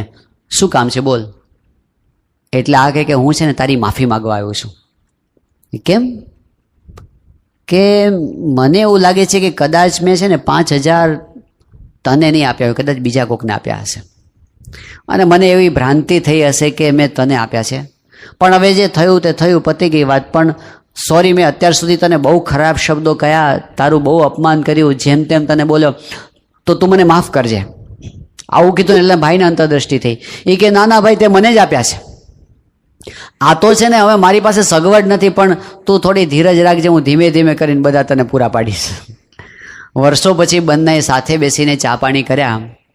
એકદમ હળવું વાતાવરણ થઈ ગયું, અંતરમાં શાંતિ થઈ ગઈ. એ દિવસે ઘરે ગયો અને બહુ સારી ઊંઘ આવી ઘણા સમય પછી. બીજા દિવસે દુખાવો અડધો થઈ ગયો અને 2-4 દિવસમાં દુખાવો ગાયબ. આ બનેલો પ્રસંગ છે મેડિકલ હિસ્ટ્રીની અંદર કે પેલા માણસને જે દ્વેષ ભાવ હતો ને મનમાં પ્રોબ્લેમ હતો ને એની અસર એના ઢીંચણ પર થતી હતી. હવે આનો મતલબ એવો નથી થતો કે જેને ઢીંચણનો દુખાવો હોય બધાને માનસિક છે, એવું ના સમજવું. નહીતર બધા પકડીને કહે છે કે તમારે કોની હારે બનતું નથી. શરીરનાય દુખાવા હોય છે, ઉંમર થાય એનાય ઘસારા હોય છે, પણ એટલું ચોક્કસ છે કે જ્યારે આપણને મનની અંદર કોઈના પણ પ્રત્યે કડવાશ આવીને એનાથી સામેવાળાને તો જે થવું હોય તે થાય, પણ આપણને તો નુકસાન થાય અને થાય જ. એટલે આપણા ભલા માટે શારીરિક રીતે, માનસિક રીતે, આધ્યાત્મિક રીતે સ્વાર્થી બનીને પણ આપણે બધાને માફ કરી દેવા જેવું છે. બાપાના જીવનમાં આપણે કેટલું જોયું, કેટલું બાપા માફ કરી દેતા. સ્વામીશ્રીને એક વખત એવો પ્રસંગ બન્યો એમની યુવાન અવસ્થાની અંદર કે અમુક લોકોએ એને ઝેર આપવા પ્રયત્ન કર્યો. ખબર પડી ગઈ, ઉઘાડું પડી ગયું. જે 2-3 જણ હતા, સ્વામીશ્રીએ જે લોકો જાણતા હતા ને એ બધાને ભેગા કર્યા અને કીધું કે જુઓ, આજે જે ઘટના બની ગઈ એ પ્રસંગ કોઈને પણ જિંદગીભર કેવો નહીં, પ્રતિજ્ઞા કરો. સ્વામીએ પ્રતિજ્ઞા કરાવી. અને જે વ્યક્તિની ભૂલ હતી એને પોતાને તો એકદમ હવે તો બીક લાગે, એ જવા તૈયાર થયા. સ્વામીશ્રીએ એને પ્રેમથી સમજાવ્યા. સ્વામી કે જુઓ, જે થઈ ગયું એ થઈ ગયું. સ્વામી કે ભૂલી જાઓ હવે. એ કે પણ સ્વામી હવે તો બધાને ખબર પડશે અને બધા મારી સાથે કઈ રીતે વર્તશે. સ્વામી કે જો કોઈની ખબર નહીં પડે અને 2-4 દિવસમાં બધા ભૂલી જશે. તમે બહાર જશો તો દુઃખી થશો, ક્યાં જશો, કોણ આધાર તમારો. સ્વામી કે પ્રેમથી રહો, તમારી જિંદગી સારી રીતે પસાર થઈ જશે. એટલે જે લોકોએ આટલી હદ સુધીની એમની સાથે દુશ્મનાવટ રાખી, પ્રમુખ સ્વામી મહારાજે એવી વ્યક્તિઓને માફ તો કર્યા, પણ કઈ કક્ષા સુધી? ભૂલી જ ગયા. જીવનભર એમને નિભાવ્યા, એનું ભલું કર્યું. 24મી સપ્ટેમ્બર 2002ના દિવસે ગાંધીનગરમાં જે આતંકવાદનો હુમલો થયો, કોને દુઃખ નહોતું? કોના હૃદય પર ઘા નહોતો પડ્યો? કોને આઘાત નહોતો લાગ્યો? કોના મનની અંદર એ પ્રસંગનો ડંખ નહોતો પડ્યો? બધાને લાગ્યું હતું. પણ બાપા સ્વામીશ્રી ત્યાં ગયા અને એ વખતે બેલા હોસ્પિટલમાં ગયા. જેટલા લોકો ઘાયલ થયા હતા બધાને બાપાએ આશીર્વાદ આપ્યા. અક્ષરધામ સ્મારક પર પહોંચ્યા તો સંતોને, કાર્યકર્તાઓ બાપાને બધું સમજાવતા હતા. બાપા આ જગ્યાએથી આતંકવાદીઓ અંદર ઘૂસ્યા, પછી કીધું આ જગ્યાએ એમણે બગીચામાં આડેધડ ગોળીબાર કર્યો, કેટલાક માણસો અહીં મૃત્યુ પામ્યા. પછી એ લોકો દોડતા દોડતા મેઇન મોન્યુમેન્ટ તરફ ગયા. મેઇન મોન્યુમેન્ટના દરવાજા બંધ થઈ ગયા એટલે લોકો પાછા ફર્યા અને પાછા ફરીને હોલ નંબર 1માં એક્ઝિબિશનમાં પાછળથી એન્ટ્રી કરી એક્ઝિટમાંથી, અને ત્યાં આગળ સૌથી વધારે માણસોને માર્યા. આ બધું સ્વામીશ્રીને બતાવતા હતા. સ્વામીશ્રી દરેક જગ્યાએ જાતે જઈ અને સ્વામી પુષ્પો છાંટતા હતા અને ત્યાં ઊભા રહીને બાપા પ્રાર્થના કરતા હતા કે જે ધામમાં ગયા છે એ બધાને ભગવાન પોતાનું સુખ આપે, એનું કલ્યાણ થાય. એ પ્રાર્થના કરતાં કરતાં સ્વામી સાવ છેલ્લે બાપાને કીધું કે બાપા પેલું દૂર જે ઝાડ દેખાય છે ને એ જગ્યાએ સવારે 7 વાગ્યાની આસપાસ બંને આતંકવાદીઓને ઠાર કરવામાં આવ્યા. સ્વામી કે ચાલો આપણે ત્યાં જઈએ. અને સ્વામી ત્યાં ગયા. કોઈને કલ્પના નહોતી. પ્રમુખ સ્વામી મહારાજે એ જગ્યાએ પણ પુષ્પો છાંટ્યા અને સ્વામી ત્યાં ઊભા રહી અને હૃદયપૂર્વક પ્રાર્થના કરી કે આ 2 જે આતંકવાદી હતા એના આત્માને પણ ભગવાન શાંતિ આપે અને એનું પણ ભલું કરે. એમનું હૃદય કેવું હતું? સ્વામીશ્રીના હૃદયમાં કોઈનાય પ્રત્યે દ્વેષ નહોતો. બધાનું સારું થાય એ ભાવના એમણે રાખી છે અને ભૂલોને માફ કરી છે, ભૂલી જ ગયા છે. કોઈ એક હરિભક્ત એક વખત સંસ્થામાં હતા, પછી સંસ્થામાંથી યોગી બાપાના વખતમાં અમુક લોકો નીકળી ગયા હતા, એના પક્ષની અંદર ભળ્યા અને એના પક્ષની અંદર એને પ્રમુખ સ્વામી મહારાજ વિશે બહુ જ ખરાબ શબ્દોની અંદર એ બોલતા, પ્રમુખ સ્વામી મહારાજનો વિરોધ કરતા. જીવનનો અંતકાળ જ્યારે આવ્યો, એમની છેલ્લી બીમારી હતી, ત્યારે એને બહુ જ પસ્તાવો થયો કે મેં આવા નિર્મળ અને સાચા સંત વિશે આવું કર્યું. બહુ જ પસ્તાવો થયો. બાપા પાસે જવાની હિંમત નહોતી. એમણે હરિભક્તોને બોલાવ્યા અને હરિભક્તોને બોલાવીને કીધું કે મને અત્યારે બહુ જ બળતરા થાય છે કે મેં પ્રમુખ સ્વામી મહારાજ વિશે આવું કર્યું. એમણે કીધું મારે એક કાગળ લખવો છે. એમણે આખો પત્ર બાપા પર લખ્યો અને કીધું કે સ્વામી, આમ તો મેં એવી ભૂલ કરી છે કે માફ ન કરી શકાય, પણ આપ ઉદાર હૃદય રાખી અને મને ક્ષમા કરજો એવી આપને હું પ્રાર્થના કરું છું. રડતા રડતા એમણે કાગળ લખ્યો. બાપા પાસે કાગળ આવ્યો અને સ્વામીએ સામે જવાબ લખ્યો. સ્વામી કે અમે આ વસ્તુને યાદ રાખી જ નથી. સ્વામી બાપા કે અમે એટલું જ યાદ રાખ્યું છે કે શાસ્ત્રીજી મહારાજના વખતની અંદર તમે સારંગપુર આવતા હતા અને શાસ્ત્રીજી મહારાજની સામે બેસીને તમે વચનામૃત વાંચતા હતા, એ જ અમે યાદ રાખ્યું છે, બાકી અમે કાંઈ યાદ રાખ્યું નથી. જમાનો જ ચોપડો, ઉધારનો ચોપડો આ સત્પુરુષોએ ક્યારેય રાખ્યો નથી. કેટલાક લોકોને એવી ટેવ હોય છે કે ઘરની અંદર આવો કંઈક પ્રસંગ બને, લિસ્ટ કરી રાખે. ટાઈમ આવે ત્યારે કેવા થાય, સામે જવાબ આપવા થાય, દલીલો રજૂ કરવા થાય. લિસ્ટ બનાવવાની અંદર સામેવાળો તો જે થવાનું હોય તે, પણ આપણે જ આપણી જાતને દંડ આપીએ છીએ. એટલે સ્વામી હંમેશા એવું કહેતા, મોટું મન રાખવું અને બીજાને માફ કરવા. અને સામેવાળાને માફ કરી દીધા, પણ આપણી ભૂલને પણ શોધવા પ્રયત્ન કરવો. લગભગ આપણી બધાની મનોવૃત્તિ કેવી હોય છે કે જ્યારે કંઈક પ્રસંગ બને તે વખતે આપણે એ વિચારીએ છીએ કે સામેવાળાની કઈ કઈ ભૂલ હતી અને એને શું સુધારો કરવો જોઈએ. કદાચ એવું બને પણ ખરું કે આપણે એવી ભૂલોથી દલીલ કરીને કદાચ દલીલોમાં જીતી જઈએ, કદાચ કોર્ટની અંદર પણ આપણે જીતી જઈએ. પણ એટલું યાદ રાખીએ કે કોઈ દિવસ પોતાની ભૂલનો વિચાર કર્યા વગર આપણી પ્રગતિ નથી થતી, શાંતિ નથી થતી, ઉકેલ નથી આવતો, કાયમી ઉકેલ નથી આવતો.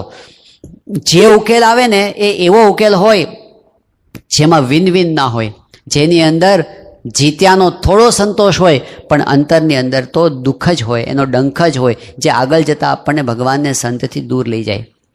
આપણે સત્સંગના ઇતિહાસની અંદર આપણે જોઈએ તો પવિત્રાનંદ સ્વામી હતા, મોટા સંત હતા, વિદ્વાન હતા, સદ્ગુણવાળા હતા, ધર્મ નિયમમાં બહુ જ દ્રઢ હતા, વ્યવહાર કુશળ હતા, સંસ્થામાં આગેવાન હતા. વડતાલની અંદર ભગતજી મહારાજને જ્યારે વિમુખ કરવામાં આવ્યા ત્યારે એ વખતે ફ્રન્ટ રોની અંદર રહી અને પવિત્રાનંદ સ્વામી નિર્ણય કરવામાં હતા. એમણે નિર્ણય આપ્યો કે મારે પ્રાગજીને વિમુખ કરવો છે, એવો નિર્ણય એમણે આપ્યો હતો. અને એમના નિર્ણયની સામે કોઈ બોલી શકે નહીં એવો એમનો પાવર હતો. એક વખત હોય પાવર, સમય પ્રમાણે પાવર બદલાતો હોય છે. એ વખતે એમનો પાવર આટલો બધો હતો. પણ વર્ષો પસાર થયા, સમય એકવાર એવો આવ્યો કે એક વખત આણંદની અંદર આચાર્ય મહારાજ આવવાના હતા વડતાલથી, સાથે કેટલાક સંતો પણ આવવાના હતા. પવિત્રાનંદ સ્વામી પણ એમની સાથે જ આવ્યા હતા.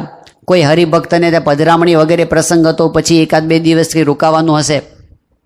સાંજના સમયે મંદિરની અંદર આરતી થઈ અને આરતી થયા પછી જે સંપ્રદાયની પ્રણાલિકા પ્રમાણે ધૂન બોલાય, રામકૃષ્ણ ગોવિંદ જય જય ગોવિંદ, હરે રામ ગોવિંદ જય જય ગોવિંદ, એ ધૂન બોલાણી. અને એના છેલ્લા ભાગની અંદર ધૂન આવી સ્વામિનારાયણ સ્વામિનારાયણ. હવે જૂની પ્રણાલિકા એવી હતી કે એ વખતે છેલ્લા ભાગની અંદર નરનારાયણ સ્વામિનારાયણ, નરનારાયણ સ્વામિનારાયણ એવું બોલવામાં આવતું હતું.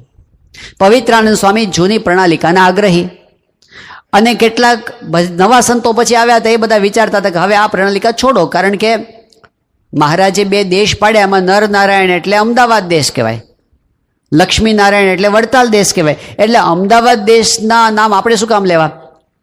એટલે આપણે નરનારાયણ સ્વામિનારાયણ નહીં, સ્વામિનારાયણ સ્વામિનારાયણ ચાલુ કરો. પવિત્રાનંદ સ્વામી કે જૂની પ્રણાલિકા શું કામ તોડો છો? પહેલાં કે હવે જૂનું છોડો, પણ ખેંચતાણ રહ્યા કરે. અને એમાં ધૂન ચાલુ થઈ તો બધા બોલ્યા સ્વામિનારાયણ સ્વામિનારાયણ સ્વામિનારાયણ. અને પવિત્રાનંદ સ્વામી એકલા છે ને મોટેથી બધાની સામે અવાજ કરે, નરનારાયણ સ્વામિનારાયણ, નરનારાયણ સ્વામિનારાયણ. તો એક સાધુ હતા ને, એને કટાક્ષની અંદર એવું કીધું કે ઊંટ મરવાનું થાય ને તો એ મારવાડ ભણી મોઢું રાખે. આ કોઈ કહેવત છે કે મારવાડ એનું વતન કહેવાય. અને કટાક્ષ એવી રીતે હતો કે પૂર્વાશ્રમની અંદર પવિત્રાનંદ સ્વામીનું વતન એ લખનઉ બાજુના હતા, એટલે કે ઉત્તર ભારતના હતા. અને ઉત્તર ભારત છે એ અમદાવાદ દેશની અંદર આવે. એટલે હજી પવિત્રાનંદ સ્વામીને પોતાના દેશની વાસના મટી નથી, એવો કટાક્ષ કરીને કીધું કે ઊંટ મરવાનું થાય તો એ મારવાડ ભણી મોઢું રાખે. હવે પવિત્રાનંદ સ્વામીને આ વચન હાડો હાડ લાગી ગયું. બીજું શું એમને લાગ્યું કે પેલા નાના સાધુ તો બોલ્યા, પવિત્રાનંદ સ્વામી બધાની સામું જોયું કે બીજા બધા શું કરે છે. તો કેટલાક લોકો હસ્યા, આ સંતની કોમેન્ટ ઉપર બીજા હસ્યા. હસ્યાનો અર્થ મતલબ એ કે એની પણ આમાં સંમતિ છે, આ કટાક્ષની અંદર એ લોકો ઇન્વોલ્વ છે. અને એમાં એને મોટેરા સામું જોયું. તો મોટા જે લોકો હતા આચાર્ય વગેરે, એને પેલા સંતને ઠપકો ના આપ્યો કે પવિત્રાનંદ સ્વામીને આવું કહેવાતું હશે, એવો ઠપકો ના આપ્યો. એટલે તેમને હાડો હાડ લાગી ગયું કે આનો મતલબ એમ થયો આ બધા મને ઊંટ જેવો સમજે છે. આઘાત એટલો બધો લાગ્યો, વસમો એટલું બધું લાગ્યું, તાવ આવી ગયો, ટેમ્પરેચર વધી ગયું શરીરનું, એકદમ નંખાઈ ગયા. ક્યાંય ગમે નહીં, એટલી બધી બેચેની લાગુ પડી ગઈ. એણે એના સાથેના સંતને કીધું, સેવક સંતને, કે આપણાથી રહેવાશે નહીં, હમણાં આપણે વડતાલ હાલ્યા જઈએ. રાતે ને રાતે વડતાલ પાછા આવી ગયા. પણ અહીંયા આવ્યા પછી પણ બળતરા મટે નહીં, અંતરમાં ઉદ્વેગ, અશાંતિ અશાંતિ અશાંતિ. પવિત્રાનંદ સ્વામી પાછા એટલા સમજુ હતા કે આવા સમયે શું કરવું જોઈએ. એમને થયું જો કથા વાર્તા સાંભળીએ તો શાંતિ થાય. એટલે એમણે એ વખતે પોતાના શિષ્યને કીધું કે જો ને સભા મંડપમાં કોઈ આપણને કથા સંભળાવે એવા કોઈ છે. એ સભામાં જોવા માટે ગયા. એણે કીધું સ્વામી બીજા તો કોઈ નથી, પણ પ્રાગજી ભક્ત બેઠા છે. પવિત્રાનંદ સ્વામી કે બોલાવો એમને. પ્રાગજી ભક્ત આવ્યા. પવિત્રાનંદ સ્વામી કે પ્રાગજી, અંતરમાં શાંતિ થાય ને એવી કંઈક વાતો કર. ભગતજી મહારાજ તો સમજતા હતા અંતર્યામીપણે શું થયું છે બધું. એમને વચનામૃત પંચાળાનું 3જું ખોલાવ્યું અને એ વચનામૃતનો પહેલો જ પેરેગ્રાફ વંચાવ્યો. એમાં એવી વાત આવી કે જે વ્યક્તિ બીજાના દોષને જુએ છે અને પોતાના અવગુણને નથી જોતો એ મૂર્ખ છે. હવે આ વાત પવિત્રાનંદ સ્વામીને ભગતજી મહારાજે જે રીતે નિરૂપીને એમને એકદમ અંતર્દૃષ્ટિ થઈ ગઈ. અને પવિત્રાનંદ સ્વામી અત્યાર સુધી એવો વિચાર કરતા હતા કે પહેલાં એવું ન કરવું જોઈએ, બીજા બધા એવું ન કરવું જોઈએ, એ લોકોએ કેમ આવું કર્યું, કેમ મારી સાથે આવો વ્યવહાર, એવા વિચાર આવતા હતા. એકદમ એમનું ફોકસ બદલાઈ ગયું અને એમને એવો વિચાર આવ્યો કે એમણે ભૂલ કરી એ તો કરી જ, પણ મારી પણ આમાં ભૂલ છે કે મને આ 30 40 વર્ષ સત્સંગની અંદર થયા અને હું 2 શબ્દ સહન ન કરી શકું, એ મારી ભૂલ નહીં. એણે કહ્યું એની ભૂલ, પણ હું સહન ન કરી શક્યો મારી ભૂલ. અને સામે જ પ્રાગજી ભગત બેઠા છે. અરે આ પ્રાગજી ભગતનું જે અપમાન થયું છે એને ધક્કા મારીને મંદિરની બહાર કાઢી મૂકવામાં આવ્યા છે. એવું અપમાન મારું ક્યાં થયું છે? અને છતાં પણ એના મુખ પરની પ્રસન્નતાની રેખા વિલાઈ નથી. અને હું 2 શબ્દની અંદર દુઃખી થઈ ગયો તો હું આ સત્સંગમાં આવીને પામ્યો છું, મેં શું સમજણ કેળવી? આવી જ્યારે એમને અંતર્દૃષ્ટિ થઈને ત્યારે એકદમ શાંતિ થઈ ગઈ. જ્યારે આપણે પોતાની ભૂલનો સ્વીકાર કરીએ છીએ ને, બાજી આપણા હાથમાં આવે છે. ત્યાં સુધી આપણને ફરિયાદો રહ્યા કરે છે, આને શું કરવું જોઈએ, આને શું કરવું જોઈએ, આને શું કરવું જોઈએ. ફોકસ પોતાની સામું થાય ને, શાંતિ થવા માંડે છે. એ જ સાચો ઉપાય છે કે આપણે પ્રોબ્લેમમાં, આપણા જીવનમાં, આપણી આજુબાજુમાં જેની પણ સાથે આપણે સંબંધોમાં કડવાશ આવી હોય ને, વિચાર એ કરવા જેવો છે એમાં મારો વાંક શું છે. હવે આ પ્રશ્ન આવશે ને એટલે તરત જ આપણી અંદરથી એક જવાબ આવશે કે મારો એકલાનો વાંક નહોતો, એનોય વાંક હતો. ચલો સ્વીકાર્યું, એનોય વાંક હતો, પણ આપણો હતો કે નહીં? એ કે એનો વાંક જાજો હતો ને મારો વાંક થોડો હતો. ચલો એ સ્વીકાર્યું, 90% એનો વાંક હતો અને 10% આપણો વાંક હતો, પણ આપણે નિર્દોષ છીએ. જો આપણે ઉકેલ લાવવો હોય ને શાંતિ મેળવવી હોય ને ભગવાનને સંતને રાજી કરવા હોય ને તો 10% વાંક પણ આપણે જોવો જોઈએ. તો કે ના ના, પહેલાં એણે શરૂઆત કરી હતી, પછી મારાથી કેવી રીતે રહેવાય? અને માણસ કેટલું સહન કરે? પછી એને કે હદ હોય કે નહીં? હદ હોતી જ નથી. સત્પુરુષના જીવન સામું જુઓ, આપણો આદર્શ એ છે. એમની સાથે કમ્પેર કરીએ તરત આપણને આપણી ભૂલ દેખાશે. જે દિવસે આપણને આપણી ભૂલ ખબર પડે ને તો યોગી બાબા કાયમ આ વાક્ય બોલતા, હરી કૃપા જબ હોવત હે તબ સૂજત અપના દોષ. સમજવું કે ભગવાન આપણા પર રાજી થયા. જ્યારે મને મારી ભૂલ ખબર પડી, સમજવું કે ભગવાનની મારા પર કૃપા દ્રષ્ટિ છે. અને જે વખતે આપણને ભૂલ પડે, યોગી બાપા તો એવું કહેતા, એમ સમજવું કે ભગવાનનું દર્શન થયું. પોતાની ભૂલનું દર્શન એ ભગવાનનું દર્શન થયા તુલ્ય છે. એનો સ્વીકાર કરવો. જ્યારે આપણે સાચા હૃદયથી સ્વીકાર કરીએ છીએ, આમાં પ્રોબ્લેમ શું હોય છે? મન મુટાવની અંદર પહેલ કોણ કરે? આપણને ખબર હોય કે મેં ભૂલ કરી છે, સામેવાળાને ખબર હોય કે મેં ભૂલ કરી, પહેલાં નમે કોણ? એમાં આપણો અહંકાર નડે છે. પણ નમવામાં મજા છે, એના ફળ મીઠા છે. આપણા સત્સંગના ઇતિહાસમાં એક અદ્ભુત પ્રસંગ બની ગયો. આફ્રિકાના સત્સંગની શરૂઆત જે થઈ ને એમાં 2 હરિભક્તોથી થઈ હતી. એક હરિભક્તનું નામ મગનભાઈ, બીજા હરિભક્ત હરમાનભાઈ. બંને મંડળમાં 2 જ હરિભક્ત, આખા આફ્રિકામાં 2 જ હરિભક્ત. અને 2 જ જણા અઠવાડિક સભા કરે, ભેગા મળીને સત્સંગ કરે. હવે એકવાર એવું થયું કે બંને જણા વોલીબોલ રમતા હતા અને વોલીબોલ રમતા રમતા ઝઘડો થયો. રમતા રમતા લડી પડે ભાઈ, માણસ છે. હસતા હસતા રડી પડે ભાઈ, માણસ છે. રડી એટલો ઝઘડો થયો કે બંને વચ્ચે બોલા થઈ ગયા, બોલવાનો વ્યવહાર બંધ. અને એમાં સભાનો દિવસ આવ્યો અને સભાનો સમય આવ્યો. હવે બે જ માણસ સભામાં ભેગા થતા હોય અને બે વચ્ચે બોલવાનો વ્યવહાર બંધ થઈ જાય તો સભા કેવી રીતે થાય? એટલે આ બાજુ મગનભાઈના મનમાં વિચાર આવે કે આપણે અબોલા તો લીધા જ, પણ સભાનું શું થશે? પેલી બાજુ હરમાનભાઈને વિચાર આવે કે સભાનું શું થશે? બંને મનમાં વિચાર આવે કે મગનભાઈ વિચાર કે હરમાનભાઈ જો આવે ને તો સારું, હરમાનભાઈ છે મગનભાઈ આવે તો સારું, મૂકે કોણ, પહેલ કોણ કરે? છેવટે છે ને પછી હરમાનભાઈથી રહેવાનું નહીં. એટલે છે ને ધીમે ધીમે ચાલતા ચાલતા આવ્યા મગનભાઈના ઘરે અને ધીમે રહીને બહારનું ખખડાવ્યું અને કીધું કે મગનભાઈ સભા નથી કરવી? મગનભાઈ કે બહુ સારું થયું તમે આવી ગયા, હું વિચાર કરતો હતો કે તમે આવો તો સારું. અને એ દિવસે સભા થઈ. હવે કલ્પના કરો એ વખતે બેમાંથી એક જણે જો ન મૂક્યું હોત ને તો આફ્રિકાનો સત્સંગ જ ના હોત. જે ફૂલેલો ફાલેલો આવો ભવ્ય દિવ્ય સત્સંગ આફ્રિકાનો થયો, કેટલા બધા મંદિરો થયા, પણ જ્યારે એક મોવડી પોતાના મનનું ના મૂકે ને તો કેટલી અસર થાય. અને જો આફ્રિકાનો સત્સંગ ન હોત તો ઇંગ્લેન્ડનો ન હોત, કારણ કે આફ્રિકામાંથી જ ઇંગ્લેન્ડ ગયો છે અને ઇંગ્લેન્ડથી જ અમેરિકાના સત્સંગની શરૂઆત થઈ છે. બાબા 70માં ગયા ત્યારે તો અમેરિકાનો સત્સંગ ના હોત. જ્યારે કોઈ મોવડી હોય ત્યારે એની તો જવાબદારી વહેલી બને છે કે આપણે નમ્ર થઈને પોતાનું મૂકી દેવું. એ અઘરું છે. અહંકારને મૂકીને વળવું, એકવાર થૂકેલું પાછું ગળવું, એકવાર બોલ્યા પછી સ્વીકારવું, હા મારાથી ભૂલ થઈ છે આ સ્વીકારવું, આ સહેલી વાત નથી. સ્વામી બાપાના જીવનમાં આપણે જોયું છે, બાળકોની માફી માગી શકતા બાપા, બાળકોની માફી. અટલાદરાની અંદર 2 નાના બાળકો, એ બાળકો બાપા સાથે રોજ ગમત કરે, સ્વામીને લાભ આપે. જ્યારે પ્રમુખ સ્વામી મહારાજનો અમૃત મહોત્સવ આવવાનો હતો ત્યારે મોટેથી જય બોલાવે બંને. પ્રમુખ સ્વામી મહારાજ અમૃત મહોત્સવની જય. હવે અમૃત મહોત્સવ તો પૂરો થઈ ગયો. પછી બાપા 96ની સાલમાં જ્યારે ત્યાં ગયા, જાન્યુઆરી મહિનામાં વસંત પંચમી વખતે, એ વખતે આ બાળકો બાપા આવતા હતા અને સીધા એ લોકોએ જય બોલાવી, પ્રમુખ સ્વામી મહારાજ શતાબ્દી મહોત્સવની જય. એટલે બાપાએ બંને બાળકોને કીધું કે જુઓ, આવી જય નહીં બોલાવવાની, તમને કોઈ કીધું આવું જય બોલાવવાની તો ના પાડી દેજો. સ્વામી કે બધો ઉત્સવ થઈ ગયો, અમૃત મહોત્સવ, હવે કાંઈ જય બોલાવવાની નથી. અને સ્વામી કે જો હવે જય બોલાવશો ને તો રૂમમાં પ્રવેશ નહીં મળે. બાપા નાસ્તો કરતા હોય ત્યારે દર્શનમાં આવતા હોય ને, સ્વામી કે અંદર નહીં આવવા દો, આવું સ્વામી બંનેને કીધું. તો છોકરાઓ તો ભાગી ગયા ત્યાંથી. બીજે દિવસે બાપા આવે ને તો બંને જણે પાછી જય બોલાવી.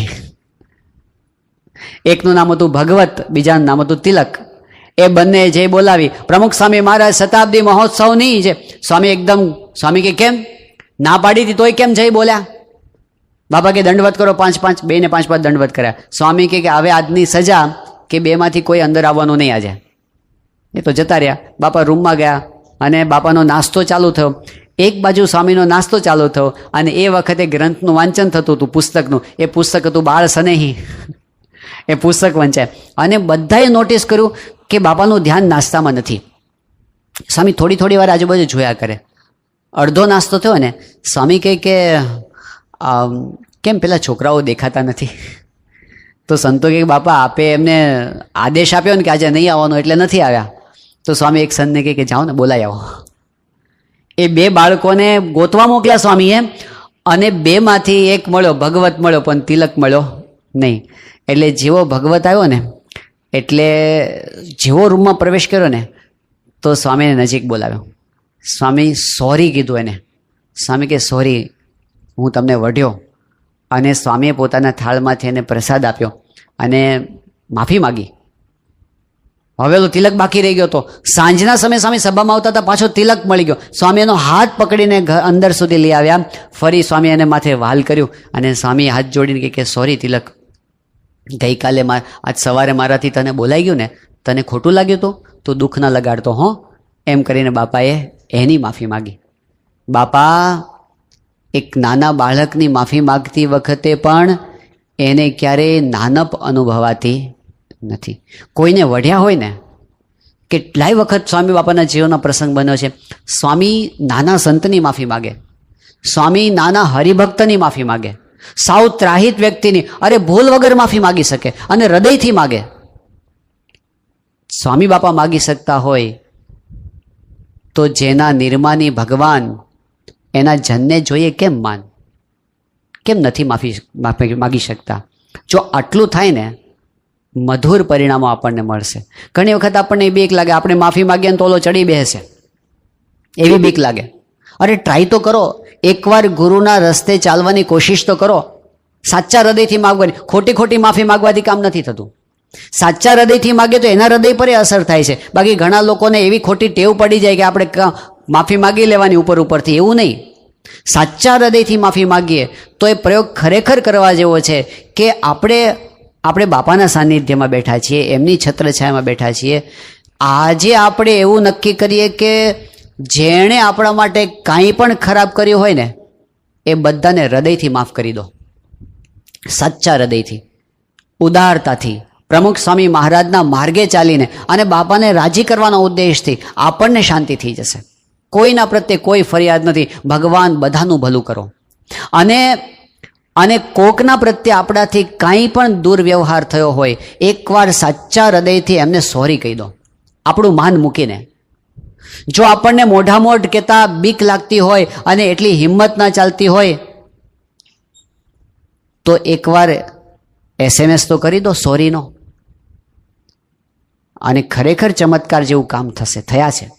જો આપણે આટલું કરશું ને, સામેવાળી વ્યક્તિમાં પરિવર્તન આવશે. અને કદાચ પરિવર્તન નહીં આવે, આ દુનિયામાં કેટલાક લોકો એવા છે કે તમે ગમે એટલું સવળું વર્તન રાખશો ને તો એ નહીં બદલાય. એવાય દુનિયામાં છે. એવા આપણા ગુણાતીત ગુરુઓને મળ્યા છે. ગુણાતીતાનંદ સ્વામી જુનાગઢ મંદિરના મહંત. હવે એમની લીડરશિપમાં શું ખામી હોય અને એણે પોતાના જીવનમાં શું ભૂલ કરી હોય, કેટલું પ્યોર જીવન, કેટલા નિષ્પક્ષ પુરુષ, કેટલા પવિત્ર પુરુષ. એ ગુણાતીતાનંદ સ્વામી માટે એમના વખતની અંદર તળ જુનાગઢની અંદર એવી માનનારા લોકો હતા જે એવી પ્રાર્થના કરતા હતા કે જો ગુણાતીતાનંદ સ્વામી મરે ને તો રાધારમણ દેવને પાકો થાળ કરું. આવી માનતા કરનારા હતા. અને ક્યાં સુધી, કેટલી હદ સુધી કે ગુણાતીતાનંદ સ્વામી મંદિરમાં પ્રદક્ષિણા કરતા હતા અને ઉપર પેલું કામ ચાલતું હતું શિખરનું, અને એક જણે ઉપરથી પથ્થર એવી રીતે નાખ્યો ગુણાતીતાનંદ સ્વામીને ઉપર પડે. સ્વામી તો અંતર્યામી પણ બધું જ જાણતા હતા. જેવો પથ્થર ઉપરથી આવ્યો, સ્વામી 2 ડગલા પાછળ હટી ગયા અને પછી ઉપર જોઈને બોલ્યા, તારો માર્યો નહીં મરો. પણ આટલી હદ સુધી દ્વેષ કે મારી નાખવા સુધીના વિચારો આવે. ભગતજી મહારાજને ઝેર આપવાના, ભગતજી મહારાજે કોની સાથે એમણે ખરાબ વ્યવહાર કર્યો કહો? તો વાંક વગર પણ એમની સાથે ખરાબ વ્યવહાર કરનારા હતા, આજે પણ હશે. એ લોકો જિંદગીભર નથી બદલાયા. એવાય છે યોગી બાપા માટે, પ્રમુખ સ્વામી મહારાજ માટે, મહંત સ્વામી મહારાજ માટે જેણે દ્વેષ કર્યો હશે, આજે કેટલાક લોકો એવા હશે કે જે કીડી જેવા જીવને પણ દુભવતા નથી, એવા સંત સાથે શત્રુભાવ રાખતા હશે, એમને વિશે જેમ તેમ બોલતા હશે, જેવું તેવું છાપતા હશે, રાહ જોઈને બેઠા હશે કે આપણે શું કરીએ એનું બગાડવા માટે. છતાં પણ સ્વામીએ મનમાં ક્યારેય રાખ્યું છે? પ્રમુખ સ્વામી મહારાજનો આ માર્ગ છે, એમનો જીવન સંદેશ આ છે કે આપણા તરફથી બધાને માફ કરી દેવા, અને આપણા તરફથી કોઈનું ખરાબ થયું હોય તો એની માફી માગી લેવી. પરમ શાંતિ અને ભગવાનનું સુખ એ આની અંદર રહેલું છે. બાકી જો મનમાં ગૂંચવાડો હશે ને તો બાપાની સાથે બેઠા હોઈશું તો પણ આપણને મજા આવશે નહીં સત્સંગની. તો સ્વામીશ્રીએ આ પરસ્પર સંપ માટે જે આપણને સંદેશ આપ્યો કે બીજા સમજે કે ન સમજે પણ મારે સંપ રાખવો છે. આ પ્રમુખ સ્વામી મહારાજનો ત્રીજો જીવન સંદેશ હતો. અને ચોથો જીવન સંદેશ જે આની સાથે ઘણો લાગુ પડે છે એ આપણે ટૂંકની અંદર આજે જોઈ લઈએ. આખી દુનિયામાં પ્રસિદ્ધ છે બાપાનો આ જીવન સંદેશ. એ ચોથો જીવન સંદેશ છે, બીજાના ભલામાં આપણું ભલું છે, બીજાના સુખમાં આપણું સુખ છે, બીજાના ઉત્કર્ષમાં આપણો ઉત્કર્ષ છે. દુનિયાની રીત કેવી હોય છે? એક મનોવૃત્તિ આપણી અંદર ક્યાંક ઊંડે ઊંડે પડી હોય છે, બીજાના દુઃખમાં સુખી થવું. પેલું દ્રષ્ટાંત નથી કે એક જણે શિવજીને પ્રસન્ન કર્યા અને એ વખતે શિવજીએ કીધું કે તું માગ, તું જે માગે છે હું તને આપીશ, પણ શરત એ છે. શરત શું છે ખબર છે? કે તને જેટલું મળશે ને તારા પાડોશીને ડબલ મળશે. પેલું કે એવું શું કામ? શિવજી કે એવું શું કામ એ પૂછવાની તારે જરૂર નથી, તને જેટલું માગીશ એટલું બધું મળશે, એની શું કામ ચિંતા કરે? તું માગી લે ને, તને જરાય ઓછું નહીં આપો પણ પાડોશીને ડબલ મળશે. તો પહેલાં શું માગ્યું? એ કે તો છે ને મને એક દિવસનો ટાઈમ આપો, હું વિચારીને આવું. અને વિચારીને આવ્યો અને એને શું માગ્યું કે મારી એક આંખ જતી રહે, એક હાથ જતો રહે એક પગ જતો રહે, એક કાને સંભળાતું બંધ થઈ જાય. શિવજી કે તે 25 વર્ષ સુધી સાધના કરી, તપ કરી, આના માટે કરી હતી કે તારી બેમાંથી આંખ ક્યાંક જતી રહે એના માટે? એક પગ જતો રહે એના માટે તે કરી હતી સાધના? પેલો કે પણ મને એ જ આપો, એમાં જેવી મજા આવશે ને બીજામાં નહીં આવે. પોતાનું ભલે જાય પણ સામેવાળાનું તો બગડે છે ને. બીજાના દુઃખમાં સુખી થનારો એક વર્ગ હોય છે. બીજાના સુખમાં સુખી થવું આ સ્પિરિચ્યુઅલ મેચ્યોરિટી છે. આ નાની વસ્તુ નથી. એમાં ખરેખર આમ ભગવાનને સંતને સર્વ કરતા હરતા માનીને જે ચાલતા હોય ને તો શાંતિ રહે, નહીતર એની અંદર બળતરા થઈ જ જાય. એક યુવક ત્યાં આવ્યો હતો અમારે સારંગપુરમાં, બ્રહ્મદર્શન સ્વામીને મળ્યો અને સ્વામીને કહે કે મને છે ને બહુ જ બેચેની રહ્યા કરે છે, રાત્રે ઊંઘ નથી આવતી, આખો દિવસ ટેન્શન રહ્યા કરે છે અને મરવાના વિચારો. એટલે એને બેસાડ્યો શાંતિથી ને કીધું કે શું તને કંઈ આર્થિક મુશ્કેલી છે? એ કે ના ને એવું તો નથી. તો કંઈ શરીરમાં રોગ છે? એ કે ના એવું નથી. તો કંઈ કુટુંબમાં ઝઘડા છે? એ કે ના એવો કંઈ પ્રોબ્લેમ નથી. તો તને અશાંતિ શાની છે? એટલે એણે પોતાની કથા કહી કે હું એન્જિનિયર થયો, પછી મને નોકરી નહોતી મળતી, તો નોકરી શોધતા છેક બેંગ્લોર સુધી પહોંચ્યો. મારા મનમાં એવું હતું કે 15,000 રૂપિયાની નોકરી મળી જાય ને તો બહુ થઈ ગયું. અને હું કેટલી જ બધી જગ્યાએ એપ્લિકેશન કરતો હતો, મને ક્યાંયથી ઇન્ટરવ્યૂ ન મળે. એમાં એક જગ્યાએથી ઇન્ટરવ્યૂ આવ્યો અને હું ત્યાં આપવા માટે ગયો. એ લોકોએ મને પૂછ્યું બધું અને પછી છેલ્લે મને એમની પસંદગી ઉતારી અને કીધું કે અમે તમને પસંદ તો કરીએ છીએ પણ તમે કેટલો પગાર ઈચ્છો છો? એટલે મને ગળા સુધી આવી ગયું હતું 15,000 રૂપિયા. પણ મારાથી બોલાઈ ગયું કે તમે મને શું આપશો? તો એ લોકોએ કીધું કે અમે તમને 45,000 આપશું. મારા માટે તો લોટરી જેવું હતું. મેં નોકરી સ્વીકારી લીધી. 2 વર્ષ 3 વર્ષ થઈ ગયા નોકરીને. અત્યારે મારો પગાર વધીને 58,000 થઈ ગયો છે. પણ મને પ્રશ્ન એ છે કે મારી આ બાજુ બેસે છે ને એને પગાર 65,000 રૂપિયા છે અને આ બાજુ બેસે ને એને 72,000 છે. એ મને જ્યારે વિચાર આવે છે ને ત્યારે મને મજા નથી આવતી. બાજુવાળાના ઘરમાં નવું એર કન્ડિશન આવે, હવે એના ઘરમાં તો ટાઢું થતા થાય પણ આપણા ઘરમાં ઉકળાટ ચાલુ થઈ જાય. એને ક્યાંથી આવ્યું? બીજાના સુખમાં સુખી થવું ને બહુ મોટી વાત છે. બીજાના સન્માનમાં રાજી થવું. કોઈ હરિભક્તોનું સન્માન થતું હોય અને આપણે રાજી થઈએ. અરે ઘણી વખત તો એવું થાય છે કોકના દ્વારા સારું કામ સત્સંગની અંદર થાય તોય આપણને થાય કે એના દ્વારા કેમ સારું થયું, સહન નથી થતું. શાસ્ત્રીજી મહારાજની રીત આપણે જોઈએ, બીજાના ઉત્કર્ષમાં ને બીજાના સન્માનમાં કેવી તૈયારી. અમદાવાદની અંદર કાશી વિશ્વનાથ મંદિરની અંદર પારાયણ ચાલે. શાસ્ત્રીજી મહારાજ ત્યાં આગળ બિરાજમાન હતા અને 2 સત્રમાં પારાયણ હોય તો સવારના સત્રમાં પ્રોફેસર જેઠાલાલ સ્વામિનારાયણ પારાયણ વાંચે, સાંજના સત્રમાં શાસ્ત્રીમાં જ પોતે કથા કરતા હતા. તો સવારનું સત્ર હતું, શાસ્ત્રીજીમાં જ આવવાના નહોતા. જેઠાલાલ ભાઈ આવી ગયા અને કથા ચાલુ કરી, પણ શાસ્ત્રીજી મહારાજનું જે આસન હતું ને એના પર બેસી ગયા અને કથા ચાલુ કરી દીધી એમણે. હવે એ વખતે જે હરિભક્તો બેઠા હતા એમાંથી એક જણને બહુ ગમ્યું નહીં એટલે ઊભા થઈ ગયા અને શાસ્ત્રીજી મહારાજ પાસે જઈને ફરિયાદ કરી કે સ્વામી આ જેઠાલાલને કંઈ ભાન પડે છે? અરે તમારું જે આસન છે ને એના પર બેસીને કથા કરવા માંડ્યા. શાસ્ત્રીજી મહારાજ કીધું કે કથા કોની કરે છે? એમણે કીધું કે સ્વામી અક્ષર પુરુષોત્તમ ચરિતમ ગ્રંથની કથા કરે છે. શાસ્ત્રી મહારાજ કે અક્ષર પુરુષોત્તમની કરે છે ને? અક્ષર પુરુષોત્તમની કથા તો મારા માથા પર બેસીને કોઈ કરે ને તો પણ ઓછું છે. આપણા ગુરુ જ છે, આપણે ઈષ્ટદેવ જ છે, એનો જ મહિમા જો બીજા દ્વારા પ્રવર્તે તો આપણને બળતરા થાય. સંસ્થાનું જ કોઈ સારું કામ હોય બીજા દ્વારા થાય ને તો આપણને ન ગમે. આ મત્સર છે. ભગવાન સ્વામિનારાયણે વચનામૃતમાં કીધું નિર્મત્સર સંત એ ભાગવત ધર્મના અધિકારી છે. આ ગુણ બહુ મોટો છે. બીજાના સુખમાં બીજાના ઉત્કર્ષમાં રાજી થતા શીખવું ને, અંતરથી રાજી થવું. ઉપરથી તો આપણે ફોર્માલિટીની લીધે પણ કોંગ્રેચ્યુલેશન્સ કહીએ છીએ, અભિનંદન, તમે બહુ સારું કામ કર્યું, આમ છે તેમ છે, પણ હૃદયથી રાજી થવું ને એ ગુરુનો માર્ગ છે.